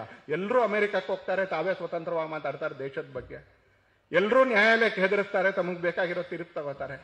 ನವಾಜ್ ಶರೀಫ್ ನಾನು ಶಾಂತಿ ಶಾಂತಿ ಅಂತ ಹೇಳ್ತಾ ಇರಬೇಕಾದ್ರೆ ಅವ್ನು ಜನರಲ್ ಅಲ್ಲಿ ಭಾರತದ ಜೊತೆಗೆ ಯುದ್ಧ ಆರಂಭ ಮಾಡ್ತಾನೆ. ನಾವೇನೋ ಬರೇ ಜನರಲ್ ಮಾತ್ರ ಯುದ್ಧ ಆರಂಭ ಮಾಡಿದ್ದಾನೆ ಅಂದ್ರೆ ಸ್ವಲ್ಪ ದಿನದಲ್ಲಿ ಗೊತ್ತಾಗುತ್ತೆ ನವಾಜ್ ಶರೀಫ್ ಇದ್ರಲ್ಲಿ ಪಾತ್ರನೇ ಇದೆ ಅಂತ ಗೊತ್ತಾಗುತ್ತೆ ಅಂತಲ್ಲಿ. ಈ ತರದ ಒಂದು ರೋಗ್ ಕಂಟ್ರಿ, ರೋಗ್ ಆರ್ಮಿ ಪಾಕಿಸ್ತಾನದ. ಇದೇನು ಬದಲಾಗಿಲ್ಲ ಅಂತ. 3 ಸಂಗತಿಗಳು ಬದಲಾಗಿಲ್ಲ ಅಂತ ಹೇಳೋದ್ರಲ್ಲಿ ಮೊದಲನೇದು ಅತ್ಯಂತ ದೊಡ್ಡದ ಹೆಮ್ಮೆದು ಅಂತ ಕೇಳಿದ್ರೆ, ನಮ್ಮ ದೇಶದ ಸೈನ್ಯ ಎಳ್ಳು ಕಾಳಿನಷ್ಟು ಬದಲಾಗಿಲ್ಲ, ಬದಲಾಗಿ ಅದಕ್ಕಿಂತ ಹೆಚ್ಚು ಪ್ರಗತಿಯಲ್ಲಿದೆ. 2ನೇದು ಪಾಕಿಸ್ತಾನ ಏನೂ ಬದಲಾಗಿಲ್ಲ, ಏನಾದ್ರು ಮುಂಚೆ ಇತ್ತೋ ಅದಕ್ಕಿಂತ ಇನ್ನಷ್ಟು ಹೆಚ್ಚು ರೋಗ್ ದೇಶ ಅಂತ ಹೇಳ್ಬಿಡ್ಬೋದು ಅಂತಾನೆ. ಇನ್ನು 3ನೇದು ಬದಲಾಗಿರೋದು ನಮ್ಮ ದೇಶದ ಕೆಲವು ರಾಜಕೀಯ ಮುಖಂಡರು. ನನ್ನ ಪಕ್ಷ ನಾಯಕರ ಹೆಸರು ಹೇಳಕ್ಕೆ ಅಂತ ಹೋಗೋದಿಲ್ಲ, ಯಾಕಂದ್ರೆ ಅದು ರಾಜಕೀಯ ಭಾಷಣ ಆಗುತ್ತೆ ಆಮೇಲೆ. ಯಾಕಂದ್ರೆ ರಾಜಕೀಯದ ಬಗ್ಗೆನೂ ಸತ್ಯ ಹೇಳಿದ್ರೆ ಅದು ರಾಜಕೀಯನೇ ಆಗುತ್ತೆ. ಹೀಗಾಗಿ ಹೆಸರು ಮತ್ತು ಪಕ್ಷ ಹೆಸರು ಹೇಳೋದು. ನಮ್ಮ ದೇಶದ ಕೆಲವು ರಾಜಕೀಯ ಮುಖಂಡರು, ನಮ್ಮ ದೇಶದ ಕೆಲವು ಸಾಮಾಜಿಕ ಮುಖಂಡರು, ನಮ್ಮ ದೇಶದ ಒಂದು ವರ್ಗ ಅವ್ರಿಗೆ ಯಾವಾಗಲೂ ಕೂಡ ಭಾರತ ಮಾಡಿದ ತಪ್ಪು, ಅವ್ರಿಗೆ ಯಾವಾಗಲೂ ಭಾರತದ ನ್ಯಾಯಾಲಯ ಹೇಳೋದು ಸುಳ್ಳು, ಭಾರತದ ಪ್ರಧಾನಮಂತ್ರಿಗಳು ಹೇಳೋದು ಸುಳ್ಳು, ಭಾರತದ ಸೈನ್ಯ ಹೇಳೋದು ಸುಳ್ಳು, ಭಾರತದ ಏರ್ ಚೀಫ್ ಮಾರ್ಷಲ್ ಹೇಳೋದು ಸುಳ್ಳು, ಭಾರತದ ಸೈನ್ಯ ಕ್ಲೈಮ್ ಮಾಡೋದು ಸುಳ್ಳು. ಅವ್ರಿಗೆ ಯಾವಾಗಲೂ ಅಮೆರಿಕದ ಮೀಡಿಯಾದಲ್ಲಿ ಏನ್ ಬರುತ್ತೆ ಅದೇ ಬಹಳ ದೊಡ್ಡದು, ಪಾಕಿಸ್ತಾನ ತನ್ನ ಟಿವಿಯಲ್ಲಿ ಏನ್ ಹೇಳುತ್ತೆ ಅದನ್ನೇ ಸತ್ಯ ಅಂತ ನಂಬೋದು. ಅಮೆರಿಕದ ಅಧ್ಯಕ್ಷ ಹೇಳಿದ 29 ಸರಿ ಭಾರತ ಮತ್ತು ಪಾಕಿಸ್ತಾನದ ಮಧ್ಯದಲ್ಲಿ ನಾನೇ ಶಾಂತಿಯನ್ನ ಏರ್ಪಡಿಸಿರೋದು ಅಂತ. ಇಲ್ಲಿ ಇವರೆಲ್ಲ ಚಿಗುರು ಕೂತ್ಕೊಂಡ್ಬಿಡ್ತಾರೆ. ಮೋದಿಯವರೇ ನೀವೇನು ಟ್ರಂಪ್ ಹೇಳ್ದಂಗೆ ಕೇಳಿದ್ರ ಅಂತ. ನೀವೇ ಹೇಳಿ ಒಂದ್ಸಲ, ಇಲ್ಲಿ ಕೂತ್ಕೊಂಡಿರ್ತಕ್ಕಂಥವ್ರು ಮರ್ಯಾದಸ್ಥರು ನೀವೆಲ್ಲ. ಯಾರಾದ್ರೂ ಎದುರುಗಡೆ ಇರೋನ್ಗೆ ಅಕಸ್ಮಾತ್ ಏನಾದ್ರೂ ಹೇಳಬೇಕು ಅಂದ್ರೆ ಇಲ್ಲಿ ಕುಂತ್ಕೊಂಡ್ರೆ ಅಷ್ಟೂ ಮರ್ಯಾದಸ್ಥರು. ನೀವು ಎಷ್ಟು ಸಲ ಹೇಳ್ತೀರಿ? 1 ಸಲ ಹೇಳ್ತೀರಿ, 2 ಸಲ ಹೇಳ್ತೀರಿ. ಸತ್ಯ ಅಂತ ಯಾರಾದ್ರೂ 29 ಸಲ ಹೇಳ್ತಾರ. ನಿನ್ನೆದು ಸೇರಿಸಿದ್ರೆ 33. ನಿನ್ನೆ ಟ್ರಂಪ್ 3 ಸಲ ಹೇಳಿದಾನೆ, ಅವನ ಅಸಿಸ್ಟೆಂಟ್ 1 ಸಲ ಹೇಳಿದಾನೆ. ನಿನ್ನೆ ಸೇರಿಸಿದ್ರೆ 33 ಸಲ ಹೇಳಿದ್ದಾರೆ. ನಾವೇ ಭಾರತ ಮತ್ತು ಪಾಕಿಸ್ತಾನದ ಮಧ್ಯದಲ್ಲಿ ಶಾಂತಿ ಒಪ್ಪಂದ ಮಾಡಿದವರು. ಜಗತ್ತಲ್ಲಿ ಯಾರಾದ್ರೂ ಒಂದು ವಿಷಯವನ್ನ ಮರ್ಯಾದೆಗೆಟ್ಟು 33 ಸಲ ಹೇಳ್ತಾರ ಅಂತ ನೀವೇ ಯೋಚನೆ ಮಾಡಿ. ಮರ್ಯಾದೆಗೆಟ್ಟು ಅಮೆರಿಕದ ವ್ಯಕ್ತಿಗಳು ಹೇಳ್ತಾ ಇದ್ರೆ ಅವ್ರಿಗಿಂತ ಮರ್ಯಾದೆ ಬಣ್ಣಗೇಡಾಗಿರ್ತಕ್ಕಂಥ ಇಲ್ಲಿ ಕೆಲವರು ಏನ್ ಹೇಳ್ತೀರಿ ನೀವು ಅದಕ್ಕೆ? ಟ್ರಂಪಿಗೆ ಹೇಳಿದ್ದಾನೆ 33 ಸಲ ಹೇಳಿದಾನೆ, ನೀವೇನ್ ಹೇಳ್ತೀರಿ ಅಂತ ಲೋಕಸಭೆಯಲ್ಲಿ ರಾಜ್ಯಸಭೆಯಲ್ಲಿ ನಿಂತ್ಕೊಂಡು ಭಾಷಣ ಮಾಡ್ತಾರೆ. ಪಾಕಿಸ್ತಾನದ ಸೈನ್ಯ ಹೇಳಿದೆ 5 ವಿಮಾನ ಹೊಡೆದು ಉರುಳಿಸಿದೀವಿ ಅಂತ, ಅದಕ್ಕೆ ನೀವೇನ್ ಹೇಳ್ತೀರಿ? ಅರೆ ನಮ್ಮ ಏರ್ ಚೀಫ್ ಮಾರ್ಷಲ್ ಹೇಳ್ತಾ ಇದ್ದಾರೆ ಏನೂ ಆಗಿಲ್ಲ ಅಂತ. ನಮ್ಮ ಏರ್ ಚೀಫ್ ಮಾರ್ಷಲ್ ಹೇಳ್ತಾ ಇದ್ದಾರೆ ಏನೂ ಆಗಿಲ್ಲ. ನಮ್ಮ ಏರ್ ಚೀಫ್ ಮಾರ್ಷಲ್ ಹೇಳ್ತಾ ಇದ್ದಾರೆ ನಾವು ಇಂತಿಂತ ವಿಮಾನವನ್ನು ಹೊಡೆದು ಉರುಳಿಸಿದೀವಿ ಅಂತ. ನಮ್ಮ ದೇಶದ ಸೈನ್ಯ ಹೇಳ್ತಾ ಇದೆ ನೂರ್ ಖಾನ್ ಏರ್ಫೀಲ್ಡ್ ಅನ್ನು ಈ ತರ ಕ್ರಾಸ್ ಸೆಕ್ಷನ್ ಅಲ್ಲಿ, ಆ ನೂರ್ ಖಾನ್ ಏರ್ಫೀಲ್ಡ್ ನಲ್ಲಿ 2 ಏರ್ ಸ್ಟ್ರಿಪ್ ಇದೆ. ಈಗ ಉತ್ತರ ದಕ್ಷಿಣಕ್ಕೆ ಒಂದಿದೆ, ಪೂರ್ವ ಪಶ್ಚಿಮಕ್ಕೆ ಒಂದಿದೆ. ನಮ್ಮ ದೇಶದ ಕ್ಷಿಪಣಿ ವ್ಯವಸ್ಥೆ ಎಷ್ಟು ಅದ್ಭುತವಾಗಿ ಮಾಡಿದ್ದಾರೆ ನಮ್ಮ ವಿಜ್ಞಾನಿಗಳು ಮತ್ತು ಸೈನ್ಯ ಅಂತ ಹೇಳಿದ್ರೆ, ಆ 2ರ ಜಂಕ್ಷನ್ ಸ್ಪಾಟ್ ಅನ್ನ ಧ್ವಂಸ ಮಾಡ್ತಾರೆ. ನೀವು ಇಲ್ಲಿಂದೂ ವಿಮಾನ ಹಾರ್ಸಕ್ಕಾಗಲ್ಲ, ನೀವು ಇಲ್ಲಿಂದೂ ವಿಮಾನ ಹಾರ್ಸಕ್ಕಾಗಲ್ಲ ಅಂತ. ಆ ತರ ಮುಜಫರ್ಪುರದಲ್ಲಿ ಆ ಭಯೋತ್ಪಾದಕರ ಟ್ರೈನಿಂಗ್ ಸೆಂಟರ್ ಏನಿದೆ ಅದರ ಹೊಗೆಗೊಳವೆಯಲ್ಲಿ ಬಾಂಬ್ ಹಾಕ್ತಾರೆ. ಅದರ ಸ್ಮೋಕ್ ಪೈಪ್ನಲ್ಲಿ ಬಾಂಬ್ ಹಾಕ್ತಾರೆ. ಅದರ ವಿಡಿಯೋ ಚಿತ್ರ ತೋರಿಸಿದ್ಮೇಲೆ ಈ ಸಲ ಜಾಸ್ತಿ ಮಾತಾಡಲಿಲ್ಲ. ನೀವೇನು ಗ್ಯಾರಂಟಿ? ಯಾಕಂದ್ರೆ ಇದಾದ ಮೇಲೆ ಬಾಲಾಕೋಟ್ ಸ್ಟ್ರೈಕ್ ಆದಾಗ ಸಾಕ್ಷಿ ಕೇಳಿದ್ರು, ಏನ್ ನೀವೇನ್ ಗ್ಯಾರಂಟಿ ಅಲ್ಲಿ ಹೋಗಿ ಹೇಳಿ ಬಂದಿದ್ದಾರೆ ಅಂತ. ಏನ್ ಗ್ಯಾರಂಟಿ? ಈ ವ್ಯವಸ್ಥೆನೂ ನಮ್ಗೆ ಬದಲಾಗಿಲ್ಲ. ಈ ಸಲಿನೂ ಮತ್ತೆ ಅದೇ ತರ ಅಮೆರಿಕದ ಅಧ್ಯಕ್ಷರು ಹೇಳ್ತಾ ಇದ್ದಾರೆ 33 ಸಲ ಯುದ್ಧ ವಿರಾಮ ಅಂತ. ನೀವೇನ್ ಹೇಳ್ತೀರಿ? ಹೇಳ್ತಾ ಇದ್ದಾರೆ ಪ್ರಧಾನಮಂತ್ರಿಗಳು. ನಮ್ಮಲ್ಲಿ ತುಂಬಾ ಜನ ಮಾತಾಡಿರ್ಬೋದು, ನಮ್ಮ ಹತ್ರ ಮಾತಾಡ್ಬೇಕಾಗತ್ತೆ. ಇವತ್ತು ಫೋನ್ ಇಟ್ಕೊಂಡಿದೀವಿ, ಮಾತಾಡ್ಬೇಕಾಗತ್ತೆ. ಆದ್ರೆ ಎಲ್ಲಿವರೆಗೆ ಪಾಕಿಸ್ತಾನ ರಿಕ್ವೆಸ್ಟ್ ಮಾಡಲಿಲ್ಲ, ಎಲ್ಲಿವರೆಗೆ ಪಾಕಿಸ್ತಾನ ಬೇಡ್ಕೊಳ್ಳಿಲ್ಲ, ಅಲ್ಲಿವರೆಗೂ ನಾವು ಯುದ್ಧ ನಿಲ್ಲಿಸಲಿಲ್ಲ ಅಂತ ನಮ್ಮ ದೇಶದ ಸೈನಿಕರು ಹೇಳಿದ್ದಾರೆ, ಸೈನ್ಯ ಕೂಡ ಹೇಳಿದ್ದಾರೆ. ಆದ್ರೆ ಅಮೆರಿಕ ಹೇಳಿದ್ದನ್ನು ನಂಬ್ತಾರೆ. ಇಲ್ಲಿ ದೇಶದ ಒಳಗಡೆ ಅಸ್ಥಿರತೆಯನ್ನ, ಅರಾಜಕತೆಯನ್ನು ನಿರ್ಮಾಣ ಮಾಡ್ತಕ್ಕಂಥ ಎಲ್ಲ ಪ್ರಯತ್ನಗಳನ್ನು ತಾವು ಮಾಡ್ತಾರೆ. ವಿದೇಶಿ ಶಕ್ತಿಗಳ ಜೊತೆ ಕೈ ಜೋಡಿಸ್ತಾರೆ. ನಮ್ಮ ಹೆಲಿಕಾಪ್ಟರ್ ದುರಂತದಲ್ಲಿ ಸಾವಿಗೀಡಾದಂತ ಜನರಲ್ ಬಿಪಿನ್ ರಾವತ್, ಮೊದಲನೇ CDS ಅವರು, ಚೀಫ್ ಆಫ್ ಡಿಫೆನ್ಸ್ ಸ್ಟಾಫ್, ಮೊದಲನೇ CDS, ಆ ಬಿಪಿನ್ ರಾವತ್ ಒಂದು ಅತ್ಯಂತ ಪ್ರಖ್ಯಾತವಾಗಿರ್ತಕ್ಕಂಥ ವಾಕ್ಯ ಹೇಳ್ತಾರೆ, ಭಾರತ ಯಾವಾಗಲೂ 2.5 ಫ್ರಂಟ್ ನಲ್ಲಿ ವಾರನ್ನು ಎದುರಿಸಬೇಕಾಗತ್ತೆ, ಯುದ್ಧವನ್ನು ಎದುರಿಸಬೇಕಾಗತ್ತೆ. India should always face 2.5 front war ಅಂತ. ಆಗ ಪತ್ರಕರ್ತರ ಬಿಪಿನ್ ರಾವತ್ ಅವರಿಗೆ ಪ್ರಶ್ನೆ ಕೇಳ್ತಾರೆ, what is this 2.5 front war? 2 front ಅಂದ್ರೆ ಎಲ್ರಿಗೂ ಗೊತ್ತಿದೆ, ಈ ಕಡೆ ಪಾಕಿಸ್ತಾನ, ಈ ಕಡೆ ಚೀನಾ. ಈ ಕಡೆ ಪಾಕಿಸ್ತಾನ, ಈ ಕಡೆ ಚೀನಾ, ಈ 2 ಫ್ರಂಟ್ ವಾರ್ ಗೊತ್ತಿದೆ. ವಾಟ್ ಈಸ್ ದಿಸ್ 2.5 ಫ್ರಂಟ್ ಅಂತ ಹೇಳಿದಾಗ ಬಿಪಿನ್ ರಾವತ್ ಒಬ್ಬ ಸೈನ್ಯಾಧಿಕಾರಿ ಇದನ್ನು ಹೇಳಬೇಕಾದ್ರೆ ಎಷ್ಟು ನೋವಿನಿಂದ ಹೇಳಿರ್ತಾರೆ ಅಂತ ನೋಡಿ ಅಂತಲೇ ಅವ್ರು ಹೇಳ್ತಾರೆ, 2.5 ಫ್ರಂಟ್ ವಾರ್ ಅಂದ್ರೆ ಒಂದ್ ಕಡೆಯಿಂದ ಪಾಕಿಸ್ತಾನ ಯುದ್ಧ ಮಾಡಿದ್ರೆ ಎದುರಿಸಬೇಕಾಗತ್ತೆ, ಇನ್ನೊಂದ್ ಕಡೆಯಿಂದ ಚೀನಾ ಯುದ್ಧ ಮಾಡಿದ್ರೆ ಎದುರಿಸಬೇಕಾಗತ್ತೆ. ಈ 0.5 ಫ್ರಂಟ್ ಅಂದ್ರೆ ನಮ್ಮ ದೇಶದಲ್ಲೂ ಕೊಟ್ಟು ಅಸ್ಥಿರತಾವಾದಿಗಳು, ಅರಾಜಕವಾದಿಗಳು ಕೆಲವರಿದ್ದಾರೆ. ನಾವು ಅದನ್ನ ಮಾಡ್ತಾ ಇರ್ಬೇಕಾದ್ರೆ ನಾವು ಇಲ್ಲಿ ಇದನ್ನೂ ಮಾಡ್ತಾ ಇರ್ಬೇಕು. ನಮ್ಗೆ ಯುದ್ಧ ಮಾತ್ರ ಮಾಡ್ತಾ ಇದ್ರೆ ಆಗೋದಿಲ್ಲ, ಅದರ ಸಾಕ್ಷಿ ಇವ್ರಿಗೆ ಕೊಡಬೇಕಾಗತ್ತೆ. ಯುದ್ಧ ಮಾತ್ರ ಮಾಡ್ತಾ ಇದ್ರೆ ಆಗೋದಿಲ್ಲ, ಅದರ ಸಾಕ್ಷಿ ದೇಶದೊಳಗಿರೋರು ಕೊಡಬೇಕಾಗತ್ತೆ. ನಾವು ಯುದ್ಧ ಮಾತ್ರ ಮಾಡ್ತಾ ಎಷ್ಟು ಜನ ಸತ್ರು ಅಂತ ನಾವು ಅವರ ಹೆಣ ತಗೊಂಡ್ ಬರಕ್ಕೆ, ಅವ್ರ ಶವ ತಗೊಂಡ್ ಬರಕ್ಕೆ ಸೇನೆ ತಾವೇ ಬಲಿ ಆಗ್ತಾರೆ. ಅಷ್ಟು ಪವಿತ್ರವಾಗಿ ನೋಡ್ತಾರೆ. ನಾವು ಆತರ ಅವ್ರ ಶವವನ್ನು ತಗೊಂಡ್ ಬರ್ತಾ ಇರ್ಬೇಕಾದ್ರೆ ಇಲ್ಲಿ ಕರ್ನಾಟಕದಲ್ಲಿ ಕೆಲವರು ಪ್ರಭೃತಿಗಳಿದ್ದಾರೆ, ಬುದ್ಧಿಜೀವಿಗಳು, ದೊಡ್ಡ ದೊಡ್ಡ ಜಾಗಗಳಿದೆ ಸರ್ಕಾರದಲ್ಲಿ, ನಾಚಿಕೇಡು ವ್ಯಕ್ತಿಗಳು. ಆ ಸತ್ತವ್ರ ಜಾತಿ ಹುಡುಕ್ತಾ ಇರ್ತಾರೆ. ಇದರಲ್ಲಿ ಬ್ರಾಹ್ಮಣರು ಎಷ್ಟು, ಇದರಲ್ಲಿ ಶಟ್ರು ಎಷ್ಟು, ಇದರಲ್ಲಿ ಲಿಂಗಾಯತರು ಎಷ್ಟು, ಇದರಲ್ಲಿ ದಲಿತರು ಎಷ್ಟು. ಜನರಲ್ ಬಿಪಿನ್ ರಾವತ್ ಹೇಳಿದ್ದು ಇದನ್ನೇ. ಅಲ್ಲಿ ನಾವು ಚೀನಾವನ್ನು ಎದುರಿಸ್ತೀವಿ, ಅಲ್ಲಿ ಪಾಕಿಸ್ತಾನವನ್ನು ಎದುರಿಸ್ತೀವಿ, ಅಷ್ಟು ಮಾತ್ರ ಎದುರಿಸಿದ್ರೆ ಸಾಲದಿಲ್ಲ. ಅದೇ ಸಂದರ್ಭದಲ್ಲಿ ಇಲ್ಲೂ ಒಂದು 0.5 ಫೋರ್ಸಸ್ ಇರುತ್ತೆ, ಇವ್ರನ್ನೂ ಎದುರಿಸ್ತಾ ಇರಬೇಕಾಗತ್ತೆ. ಯಾಕಂದ್ರೆ ಇವ್ರಿಗೆ ಉತ್ತರ ಕೊಡಬೇಕಾಗತ್ತೆ ನಾವು. ಅಧಿಕೃತವಾಗಿ ಸೇನೆ ಮುಖ್ಯಸ್ಥರು ಹೇಳ್ತಾರೆ, ಈ ಸಲ ಅಲ್ಲಿ 96 ಗಂಟೆ ಯುದ್ಧ ಮಾಡಿದಾಗ ಆ 96 ಗಂಟೆ ಪೈಕಿ 19 ಗಂಟೆ ನಾವು ಈ ಸತ್ಯ ತೋರ್ಸಕ್ಕೆ, ಸಾಕ್ಷಿ ತೋರ್ಸಕ್ಕೆ ಕೆಲಸ ಮಾಡ್ಬೇಕಾದ್ರೆ. ಬರೀ ಬಾಂಬ್ ಹಾಕಿದ್ರೆ ಸಾಲಲ್ಲ, ಆ ಬಾಂಬ್ ಹಾಕೋದ್ರ ಜೊತೆಗೆ ಆ ಬಾಂಬ್ ಹಾಕೋದ್ರ ಫೋಟೋನು ತೋರ್ಸ್ಕೊಂಬರ್ಬೇಕು. ಯಾಕಂದ್ರೆ ಇಲ್ಲಿ ಎದ್ದು ನಿಂತ್ಕೋತಾರೆ ರಾಜಕೀಯ ಮುಖಂಡರು ಕೆಲವರು. ಏನ್ ಸತ್ಯ ನೀವು ಹೇಳಿ? ಮೋದಿ ಹೇಳಿದ್ದೇನು ಸತ್ಯ? ಮೋದಿ ಹೇಳಿ ಸತ್ಯ ಅಂತ ನಾವು ಹೇಳೋದಿಲ್ಲ. ಆದ್ರೆ air chief marshal AP Singh ಹೇಳಿದ್ದಾದ್ರೂ ಸತ್ಯನೇ ತಾನೆ. CDS ಅನಿಲ್ ಚೌಹಾಣ್ ಹೇಳಿದ ಸತ್ಯ ತಾನೆ. ಅದನ್ನೂ ಸತ್ಯ ಅಂತ ಒಪ್ಕೊಳ್ಳಿಕ್ಕೆ ಸಾಧ್ಯ ಇಲ್ಲದೆ ಇರತಕ್ಕಂಥ, ಮಾನಸಿಕವಾಗಿ ಭ್ರಷ್ಟ ಆಗಿರ್ತಕ್ಕಂಥ ಕೆಲವು ಮುಖಂಡರು ಇದ್ದಾರೆ ಅನ್ಸಲ್ಲ. ಇಲ್ಲಿ ಕುತ್ಕೊಂಡಿರ್ತಕ್ಕಂಥ ಎಲ್ಲರೂ ನಾವು ಈ 3 ಸತ್ಯಗಳನ್ನ ಅರ್ಥ ಮಾಡ್ಕೊಳ್ಬೇಕು ಅನ್ಸಲ್ಲ. ಈ ದೇಶ ಸನಾತನ ಅಂತ ಕರಿತೀವಿ ನಾವು, ಯಾವತ್ತು ಹುಟ್ಟಿದೆ ಅಂತ ಗೊತ್ತಿಲ್ಲ ಅನ್ಸಲ್ಲ. ಹಾಗೆ ಇದಕ್ಕೊಂದು ಅಂತ್ಯ ಖಂಡಿತ ಇಲ್ಲ ಅಂತ ಹೇಳ್ತೀವಿ ಅನ್ಸಲ್ಲ. ಅಂತ ಒಂದು ದೇಶ ಬದುಕಿರೋದು ಯಾವ ಕಾರಣಕ್ಕೆ ಅಂತ ಕೇಳಿದ್ರೆ, ಏನೋ ಸದಾಕಾಲಕ್ಕೂ ಆಡಳಿತ ನಡೆಸ್ತಕ್ಕಂಥ ಪ್ರವೃತ್ತಿಗಳ ಕಾರಣಕ್ಕೆ ಅಂತಲ್ಲ. ಈ ದೇಶದಲ್ಲಿ ಈ ತರ ರಾಮನ್ ಕಾಲದಲ್ಲಿ ಅಳಿಲ ಆ ಕೆಲಸವನ್ನು ಮಾಡಿದ್ರೆ ಇವತ್ತು ಪುಟ್ಟ ಸೈನಿಕರು ಯಾವ್ದು ಲಾಭದ ಆಕಾಂಕ್ಷೆ ಇಲ್ಲದೆ ಹೇಳ್ತಾರೆ ಅವ್ರು ಗ್ರಾಚ್ಯುಟಿಗೋಸ್ಕರ ಕೆಲಸ ಮಾಡಿ. ಗ್ರಾಚ್ಯುಟಿಗೋಸ್ಕರ ನಮ್ಮ ಮಕ್ಕಳನ್ನ ಏನಾದ್ರು ಸೇನೆಗೆ ಸೇರಿಸ್ತೀವ ನಾವು? ಎಲ್ಲಿ ರ್ಯಾಲಿ ನಡೀತಾ ಇದೆಯಾ ಆ ಕಿಲೋಮೀಟರ್ ಫಾಸ್ಟಲ್ಲಿ ಎಲ್ಲೂ ಓಡಾಡಕ್ ಬಿಡೋದಿಲ್ಲ. ಗ್ರಾಚ್ಯುಟಿ ನಮ್ಮ ಮಕ್ಕಳಿಗೂ ಸಿಗುತ್ತೆ, ಸೇರಿಸಲ್ಲ. ಹೀಗೆ ನಾವು ಬೇರೆಯವ್ರ ಮೇಲೆ ಟಿಪ್ಪಣಿ ಮಾಡೋದು ಬಹಳ ಅಂದ್ರೆ ಬಹಳ ಸುಲಭ ಅಂತಲೇ, ಬಹಳ ಅಂದ್ರೆ ಬಹಳ ಸುಲಭ. ಆದ್ರೆ ಈ ದೇಶದಲ್ಲಿ ಆ ಸೈನಿಕರು ಮತ್ತೊಂದು ಪೊಲೀಸರು ಎರಡನ್ನೂ ಹೇಳ್ತೀನಿ ನಾನು. ಒಂದ್ಸಲ ಯಾರೋ 4 ಜನರನ್ನ ನೋಡಿ ನಾವು ಕಾಮೆಂಟ್ ಮಾಡಿದ್ರೆ, ಹಾಗೆ 4 ಜನ ಟೀಚರು ಭ್ರಷ್ಟರು ಇರ್ತಾರೆ, 175 ಜನ ರಾಜಕಾರಣಿಗಳು ಭ್ರಷ್ಟರು ಇರ್ತಾರೆ, 150 ಜನ ಅಧಿಕಾರಿಗಳು ಭ್ರಷ್ಟರು ಇರ್ತಾರೆ, ಎಲ್ಲರೂ ಭ್ರಷ್ಟರು ಇರ್ತಾರೆ. ಹಂಗಂತೇಳಿ ಇರೋರೆಲ್ಲ ಕೆಟ್ಟವರು ಅಂತ ಹೇಳಕ, ಯಾವ್ದೋ 4 ಜನ ಪೊಲೀಸರು ತೊಂದರೆ ಮಾಡಿದ್ದಾರೆ ಅಂತ ಉಳಿದ ಪೊಲೀಸರು ಸಮಾಜಕ್ಕೆ ಮಾಡ್ತಾ ಇರ್ತಕ್ಕಂಥ ಸೇವೆ ನಾವು ಯಾವತ್ತೂ ಧಿಕ್ಕರಿಸಕ್ಕಾಗೋದಿಲ್ಲ.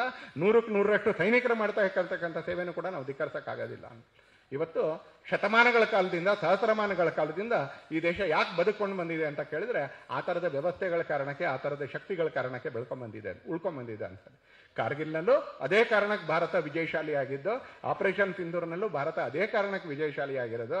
ನಾನು ಆ ಥರದ ಎಲ್ಲ ಸೈನಿಕರಿಗೆ, ಎಲ್ಲ ವೀರ ಸೈನಿಕರಿಗೆ, ಹಾಗೆ ಆಪರೇಷನ್ ಸಿಂಧೂರ್ನಲ್ಲೂ 9 ಜನ ನನ್ನ ಸೈನಿಕರು ಸೇನಾಪಡೆಯಲ್ಲಿದ್ದಂಥವ್ರು, ಅವರು ಹುತಾತ್ಮರಾಗಿದ್ದಾರೆ. ಆ ಎಲ್ಲ ಕುಟುಂಬದ ವೀರ ನಾರಿಯರಿಗೆ ತಮ್ಮ ಪತಿನ ಕಳ್ಕೊಂಡಿದ್ದಾರೆ, ತಮ್ಮ ತಂದೆನ ಕಳ್ಕೊಂಡಿದ್ದಾರೆ, ತಮ್ಮ ಅಣ್ಣನ ಕಳ್ಕೊಂಡಿದ್ದಾರೆ, ತಮ್ಮ ಮಕ್ಕಳನ್ನ ಕಳ್ಕೊಂಡಿದ್ದಾರೆ, ತಮ್ಮ ತಮ್ಮನ ಕಳ್ಕೊಂಡಿದ್ದಾರೆ ಅಂತಾರೆ. ಆ ಥರದ ಈಗ ಸೈನ್ಯದಲ್ಲಿ ಸ್ತ್ರೀಯರ ಪ್ರವೇಶ ಆದ ನಂತರ ನಾವು ಬರೀ ತಂದೆ ತಂದೆನ ಕಳ್ಕೊಂಡಿದ್ದಾರೆ ಅಂತ ಹೇಳಕ್ಕಾಗೋದಿಲ್ಲ. ಇವತ್ತು ನಾವು ಅಕ್ಕ ತಂಗಿಯರನ್ನು ಕಳ್ಕೊಳ್ತೀವಿ ಅಂತಲ್ಲಿ. ಯಾಕಂದ್ರೆ ಫ್ರಂಟಲ್ಲಿ ಇವತ್ತು ಮಹಿಳೆಯರು ಕೂಡ ಇದ್ದಾರೆ ಅಂತ. ಫ್ರಂಟ್ ಲೈನ್ಸ್ ಅಲ್ಲಿ ಇವತ್ತು ಮಹಿಳೆಯರು ಕೂಡ ಇದ್ದಾರೆ. ಹಾಗೆ ನಾವು ಬರೋ ಯುದ್ಧಗಳಲ್ಲಿ ನಾವು ಅಕ್ಕ ತಂಗಿಯರನ್ನು ಕಳ್ಕೊಳ್ತೀವಿ ಅಂತಲೇ. ಇವತ್ತು ಸಮಾಜ ಅವರೆಲ್ಲರಿಗೂ ಕೃತಜ್ಞರಾಗಿರ್ಬೇಕು. ಅವರು ಕೃತಜ್ಞರಾಗಿರ್ಬೇಕು ಅಂತ ಕೇಳಿದ್ರೆ ನಾಲಿಗೆಯ ತುದಿಯಲ್ಲಿ ಕೃತಜ್ಞರಾಗಿರೋದಲ್ಲ, ಹೃದಯದ ಅಂತರಾಳದಲ್ಲಿ ಕೃತಜ್ಞರಾಗಿರ್ಬೇಕು. ನಾನು ಇಲ್ಲಿರ್ತಕ್ಕಂಥ ಎಲ್ಲ 30 ವರ್ಷಕ್ಕಿಂತ ಕೆಳಗಡೆ ಇರ್ತಕ್ಕಂಥ ಎಲ್ಲ ಯುವಕ ಯುವತಿಯರಲ್ಲಿ ನಾನು ನಿಮ್ಮೆಲ್ಲರಲ್ಲೂ ಕೈ ಜೋಡಿಸಿ ಪ್ರಾರ್ಥನೆ ಮಾಡ್ತೀನಿ. ನೀವು ಉಳಿದಿದ್ದು ಎಲ್ಲವನ್ನ ಪರಿಚಯ ಇಟ್ಕೊಳ್ಬೇಕಾದ್ರೆ ಒಂದು ಸೈನಿಕರ ಮನೇನ ಒಂದ್ಸಲಿ ಪರಿಚಯ ಇಟ್ಕೊಳ್ಳಿ ಅಂತ. ಎಲ್ಲ ದೂರದಲ್ಲಿ ಇರ್ತಕ್ಕಂಥ ಎಲ್ಲಿ ಬೇಕಾದ್ರೆ ಇರ್ಬೋದು. ಕಾಲೇಜ್ನಲ್ಲಿ 4 ಜನ ಒಟ್ಟಾಗಿ ಯಾವುದೋ ಸೈನಿಕರ ಮನೆಗೆ ಹೋಗಿ ಒಂದ್ಸಲಿ. ಪ್ರಾಂಜಲ್ ಅವ್ರ ತಂದೆ ಹೇಳಿದ್ರಲ್ಲ ವೆಂಕಟೇಶ್, ಒಂದ್ಸಲಿ ಅಲ್ಲಿ ಹೋದ್ರೆ ಮಾತ್ರ ನಮ್ಗೆ ಅದು ಅರ್ಥ ಆಗೋದು. ಅಲ್ಲಿ ಹೋದ್ರೆ ಮಾತ್ರ ನಮ್ಗೆ ಅರ್ಥ ಆಗೋದು ಅಂತ. ಹೋಗ್ಬೇಕು, ಮಾತಾಡಬೇಕು, ಆ ಮಾನಸಿಕತೆ ಏನು ಅಂತ ಅರ್ಥ ಮಾಡ್ಕೊಳ್ಬೇಕು. ಆಗ ನಮ್ಗೆ ಅಂದಾಜಾಗುತ್ತೆ ಸ್ವಾತಂತ್ರ್ಯ ಅನ್ನೋದು. ನಾವು ಯಾರೋ ನಮಗೆ ರಾಷ್ಟ್ರಧ್ವಜ ಕೊಡ್ತಾರೆ, ನಾವು ಅದನ್ನ 2 ಸಲ ಹೀಗೆ ಆರಿಸ್ಬಿಟ್ಟು ಒಂದ್ಸಲಿ ಫೋಟೋ ತೆಗೆದು ಅದಾದ್ಮೇಲೆ ಇನ್ಸ್ಟಾಗ್ರಾಮಲ್ಲಿ ಹಾಕ್ತೀವಿ ಅನ್ನೋಷ್ಟು ಸುಲಭದ್ದಲ್ಲ ಸ್ವಾತಂತ್ರ್ಯ. ನಿನ್ನೆ ನಮ್ಮ ಕಾರ್ಯಕರ್ತರೊಬ್ರು ಸೋಷಿಯಲ್ ಮೀಡಿಯಾದಲ್ಲಿ ಪೋಸ್ಟ್ ಮಾಡಿದ್ರು, ರಾಷ್ಟ್ರಧ್ವಜ ಹೇಗೆ ಹಾರುತ್ತೆ ಅಂತ ಕೇಳಿದ್ರೆ ಅದು ಊರಲ್ಲಿರ್ತಕ್ಕಂಥ ಗಾಳಿ ಕಾರಣಕ್ಕೆ ಹಾರುತ್ತೆ ಅಂತ ಅನ್ನಲ್ಲ. ಗುಂಡು ಎದೆಗೆ ಬಿದ್ದಾಗ ಇನ್ನೂ ಅಂತಿಮ ಉಸಿರು ಆಡ್ತಾ ಇರ್ತಕ್ಕಂಥ ವ್ಯಕ್ತಿಯ ಉಸಿರಿನ ಕಾರಣಕ್ಕೆ ಆ ರಾಷ್ಟ್ರಧ್ವಜ ಹಾರುತ್ತೆ ಅಂತ ಹೇಳಿದ್ರು. Not because of the wind but because of the last breath of the soldier who has taken bullet in his chest ಅಂತ ಹೇಳ್ತಾರೆ ಅಂತಲೇ. ಹಾಗೆ eternal vigilance is the price of freedom. ಸದಾ ಜಾಗರೂಕವಾಗಿರ್ಬೇಕಾಗಿರೋದೇ ಸ್ವಾತಂತ್ರ್ಯಕ್ಕೆ ನಾವು ತೆರಬೇಕಾಗಿರ್ತಕ್ಕಂಥ ಬೆಲೆ. ಅತ್ಯಂತ ದೊಡ್ಡ ಸಂಕಲ್ಪ ನಾವೆಲ್ಲರೂ ಮಾಡಬೇಕಾಗಿರೋದು ಅಂದರೆ ಇವರೆಲ್ಲರೂ ನಮಗೋಸ್ಕರ ಬಲಿದಾನ ಮಾಡಿದ್ದಾರೆ, ಇವರೆಲ್ಲರೂ ನಮಗೋಸ್ಕರ ಜೀವ ಕೂಡ ಸವಿಸ್ತಾರ ಅಂತಲೇ. ಆ ಸಿಯಾಚಿನ್ ಗ್ಲೇಷಿಯರ್ನಲ್ಲಿ, ಅರುಣಾಚಲ್ ಪ್ರದೇಶದ ಫ್ರಂಟ್ನಲ್ಲಿ, ಸಿಕ್ಕಿಂನ ಆ ತುದಿಯಲ್ಲಿ, ಉತ್ತರದ ತುದಿಯಲ್ಲಿ, ರಾಜಸ್ಥಾನದ ಮರುಭೂಮಿಯಲ್ಲಿ, ಕಚ್ಚಿನ ಜವುಗು ಭೂಮಿಗಳಲ್ಲಿ, ಅಂಡಮಾನ್ ಮತ್ತು ನಿಕೋಬಾರ್ನಲ್ಲಿ ಮತ್ತು ಲಕ್ಷದ್ವೀಪದಲ್ಲಿ ಇರ್ತಕ್ಕಂಥ ನೌಕಾದಳದಲ್ಲಿ ಸೇವೆ ಮಾಡ್ತಾ ಇರ್ತಕ್ಕಂಥವ್ರ ಆ ಲೋನ್ಲಿನೆಸ್ ಇದೆಯಲ್ಲ, ಇದನ್ನ ಅರ್ಥ ಮಾಡ್ಕೊಳ್ಬೇಕು ಅಂದ್ರೆ ನೀವು ಸೈನಿಕರನ್ನು ಮಿತ್ರ ಮಾಡ್ಕೊಳ್ಬೇಕು ಅಂತ. ಆ ಲೋನ್ಲಿನೆಸ್ ಒಬ್ಬೊಬ್ಬರೇ ಇರಬೇಕಾಗುತ್ತೆ. 3 ಜನ 1 ತಿಂಗಳು 1.5 ತಿಂಗಳು ಅಲ್ಲಿ ಯಾರು 4ನೇ ಬರೋದಿಲ್ಲ ಅಂತ ಜಾಗದಲ್ಲಿ 1.5 ತಿಂಗಳು 3 ದಿನ ಇರಬೇಕಾಗತ್ತೆ. 1.5 ತಿಂಗಳು 3 ಜನ ಇರಬೇಕಾಗತ್ತೆ. ಆ ಲೋನ್ಲಿನೆಸ್ ಅರ್ಥ ಆದ್ರೆ ನಮಗೆ ದೇಶವನ್ನು ರಕ್ಷಣೆ ಮಾಡೋದು ಎಷ್ಟು ಕಷ್ಟ ಅಂತ ಗೊತ್ತಾಗುತ್ತೆ. ಅಲ್ಲಿವರೆಗೂ ನಮಗೆ ಯುದ್ಧಸ್ಯ ವಾರ್ತಾ ರಮ್ಯ. ತುಂಬಾ ಚೆನ್ನಾಗಿದೆ ಕತೆ ಕೇಳಕ್ಕೆ. ಆದ್ರೆ ಒಂದ್ಸಲಿ ಅರ್ಥ ಮಾಡ್ಕೊಂಡಾಗ ನಮ್ಮ ಹೃದಯಗಳಲ್ಲೂ ಕೂಡ ಒಂದು ನಿಜವಾಗಿರ್ತಕ್ಕಂಥ ಭಾವನೆ ಯಾವುದನ್ನ ನೋವಿನಿಂದ ಶಿವಣ್ಣ ಅವರು ಹೇಳಿದ್ರು ಒಂದ್ಸಲಿ. ಸನ್ಮಾನ ಅಂತ ಕೇಳಿದ್ರೆ ಬರೀ ಒಂದು ಶಾಲ್ ಹಾಕಿ ಸನ್ಮಾನ ಮಾಡ್ತಾರೆ ಅಂತ. ಆ ಸನ್ಮಾನ ಅಲ್ಲ, ಅವ್ರದ್ದು ಅಂತ ಕೆಲವು ಹಕ್ಕುಗಳಿದಾವೆ. ನಾನು ಅವ್ರಿಗೆ ಆಶ್ವಾಸನೆ ಅಂತ ಕೊಡೋದಿಲ್ಲ, ಆದ್ರೆ ನಾನು ಅವ್ರಿಗೆ ಮಾತು ಕೊಡ್ತೀನಿ. ಇಲ್ಲಿ ಕೂತ್ಕೊಂಡಿರ್ತಕ್ಕಂಥ ಎಲ್ಲ ಕಾರ್ಯಕರ್ತರ ಪರವಾಗಿ ನಾವು ನಮ್ಮ ಎಲ್ಲ ಕೈಯಲ್ಲಿರ್ತಕ್ಕಂಥ ಶಕ್ತಿ ಹಾಕಿ ನಾವು ಆ ಸಮಸ್ಯೆಗಳನ್ನ ಪರಿಹಾರ ಮಾಡುವಂಥ ಪ್ರಯತ್ನ ಮಾಡ್ತೀವಿ ಮತ್ತು ಅದರಲ್ಲಿ ಸಫಲರು ಆಗ್ತೀವಿ ಅಂತ ಅಂತಾರೆ. ಅವ್ರಿಗೆ ಬೇಕಾಗಿರ್ತಕ್ಕಂಥದ್ದು ಅರ್ಥ ಮಾಡ್ಕೊಳ್ತಕ್ಕಂಥ ಹೃದಯಗಳು, ಸೈನಿಕರ ಮನೆಗಳಿಗೆ ಬೇಕಾಗಿರ್ತಕ್ಕಂಥದ್ದು ಅರ್ಥ ಮಾಡ್ಕೊಳ್ತಕ್ಕಂಥ ಹೃದಯಗಳು. ಅವ್ರು ಯಾಕೆ ನಾವು ಬಿಟ್ಟು ಬಂದಿರೋ ಕಾಲೇಜಿಗೆ ಬೈಬೇಕಾದ್ರೆ, ನಾವು ಬಿಟ್ಟು ಬಂದಿರೋ ಕಂಪನಿಗಳಿಗೆ ಬೈಬೇಕಾದ್ರೆ, ನಾವೇ ಹುಟ್ಟಿರೋ ಬದುಕ್ತಾ ಇರೋ ಮನೆಗಳಲ್ಲಿ ಅದಕ್ಕೆ ಬೈತಾ ಇರ್ಬೇಕಾದ್ರೆ ನಮ್ಮ ಸ್ನೇಹಿತರ ಹತ್ರ ಹೋಗಿ ಇಲ್ಲಿ ಕುತ್ಕೊಂಡಿರ್ತಕ್ಕಂಥ ಸೈನಿಕರು ಯಾವುದೋ ಕಾಲದಲ್ಲಿ ಸೇವೆ ಸಲ್ಲಿಸ್ತಾ ಇದ್ರು, ಈಗಲೂ ಯಾಕೆ ಕೋಟ್ ಹಾಕೊಂಡ್ ಬರ್ತಾರೆ, ಈಗಲೂ ಯಾಕೆ ಆ ಕ್ಯಾಪ್ ಧರಿಸ್ಕೊಂಡ್ ಬರ್ತಾರೆ, ಈಗಲೂ ಯಾಕೆ ಆ ಮೆಡಲ್ ಅನ್ನು ಧರಿಸ್ಕೊಂಡ್ ಬರ್ತಾರೆ. ನಮ್ಮ ಪತಿ ನಮ್ಮ ತಂದೆ ತೀರ್ಕೊಂಡಿದ್ದಾರೆ ಅವರು, ಆದ್ರೆ ಅವರ ನೆನಪಿನಲ್ಲಿ ಸೈನ್ಯ ಕೊಟ್ಟಿರ್ತಕ್ಕಂಥ ಕೋಟು ಮತ್ತು ಮೆಡಲ್ ಅನ್ನು ಹಾಕೊಂಡು ಇವತ್ತು ನಮ್ಮ ಎದುರಿಗೆ 10 ಜನ ವೀರನಾರಿಯರಿದ್ದಾರೆ. ಯಾಕೆ ಹೆಮ್ಮೆ ಅವ್ರಿಗೆ? ಗಂಡನ್ ಕಳ್ಕೊಂಡಿದ್ದಾರೆ, ಆದ್ರೆ ಯಾಕೆ ಹೆಮ್ಮೆ ಅವ್ರಿಗೆ? ಆ ಕೋಟ್ ಧರಿಸಿ ಆ ಮೆಡಲ್ ಹಾಕೊಂಡು ಬರ್ತಕ್ಕಂಥ ಹೆಮ್ಮೆ ಯಾಕೆ ಅನ್ನೋದು ನಾವು ಅವ್ರ ಹತ್ರ ಮಾತಾಡಿದ್ರೆ ಮಾತ್ರ ಗೊತ್ತಾಗುತ್ತೆ, ಅವ್ರ ಜೊತೆ ಸಂಪರ್ಕ ಇಟ್ಕೊಂಡಿದ್ರೆ ಮಾತ್ರ ಗೊತ್ತಾಗುತ್ತೆ. ನಾನು 30 ವರ್ಷಕ್ಕಿಂತ ಕೆಳಗಿನ ವಯಸ್ಸಿನ ಎಲ್ಲ ಯುವಕರು ಮತ್ತು ಯುವತಿಯರಲ್ಲಿ ನಾನು ನಿಮ್ಮ ಹತ್ರ ಕೈ ಜೋಡಿಸಿ ಪ್ರಾರ್ಥನೆ ಮಾಡ್ತೀನಿ. ನಾನು ನಿಮ್ಗೇನು ಆಗ್ರಹ ಮಾಡಲ್ಲ, ಸ್ನೇಹದಿಂದ ನಾನು ನಿಮಗೆ ಕೈ ಜೋಡಿಸಿ ಪ್ರಾರ್ಥನೆ ಮಾಡ್ತೀನಿ. ಒಂದು ಸೈನಿಕ ಕುಟುಂಬವನ್ನ ಯಾವಾಗಲೂ ಸಂಪರ್ಕದಲ್ಲಿ ಇಟ್ಕೊಳ್ಳುವಂಥ ಕೆಲಸ ಮಾಡಿ ಅಂತಲೇ. ಅವಾಗ ದೇಶದ ಕೆಲಸ ಏನು ಅನ್ನೋದು ಅಂದಾಜಾಗತ್ತೆ. ಹಾಗೆ ಇನ್ನೊಂದು ಮಾತನ್ನು ಹೇಳಿ ನಾನು ಮಾತನ್ನು ಮುಗಿಸ್ತೀನಿ. ದೇಶಕ್ಕೋಸ್ಕರ 140 ಕೋಟಿ ಜನ ಬಲಿದಾನ ಮಾಡುವಂತ ಅವಶ್ಯಕತೆ ಇಲ್ಲ. ಯಾರಿಗ ಅವಕಾಶ ಸಿಗುತ್ತೋ ಧನ್ಯರವರು ಅಂದೆ ಅದನ್ನ ಮಾಡ್ತಾರೆ ಅವರು.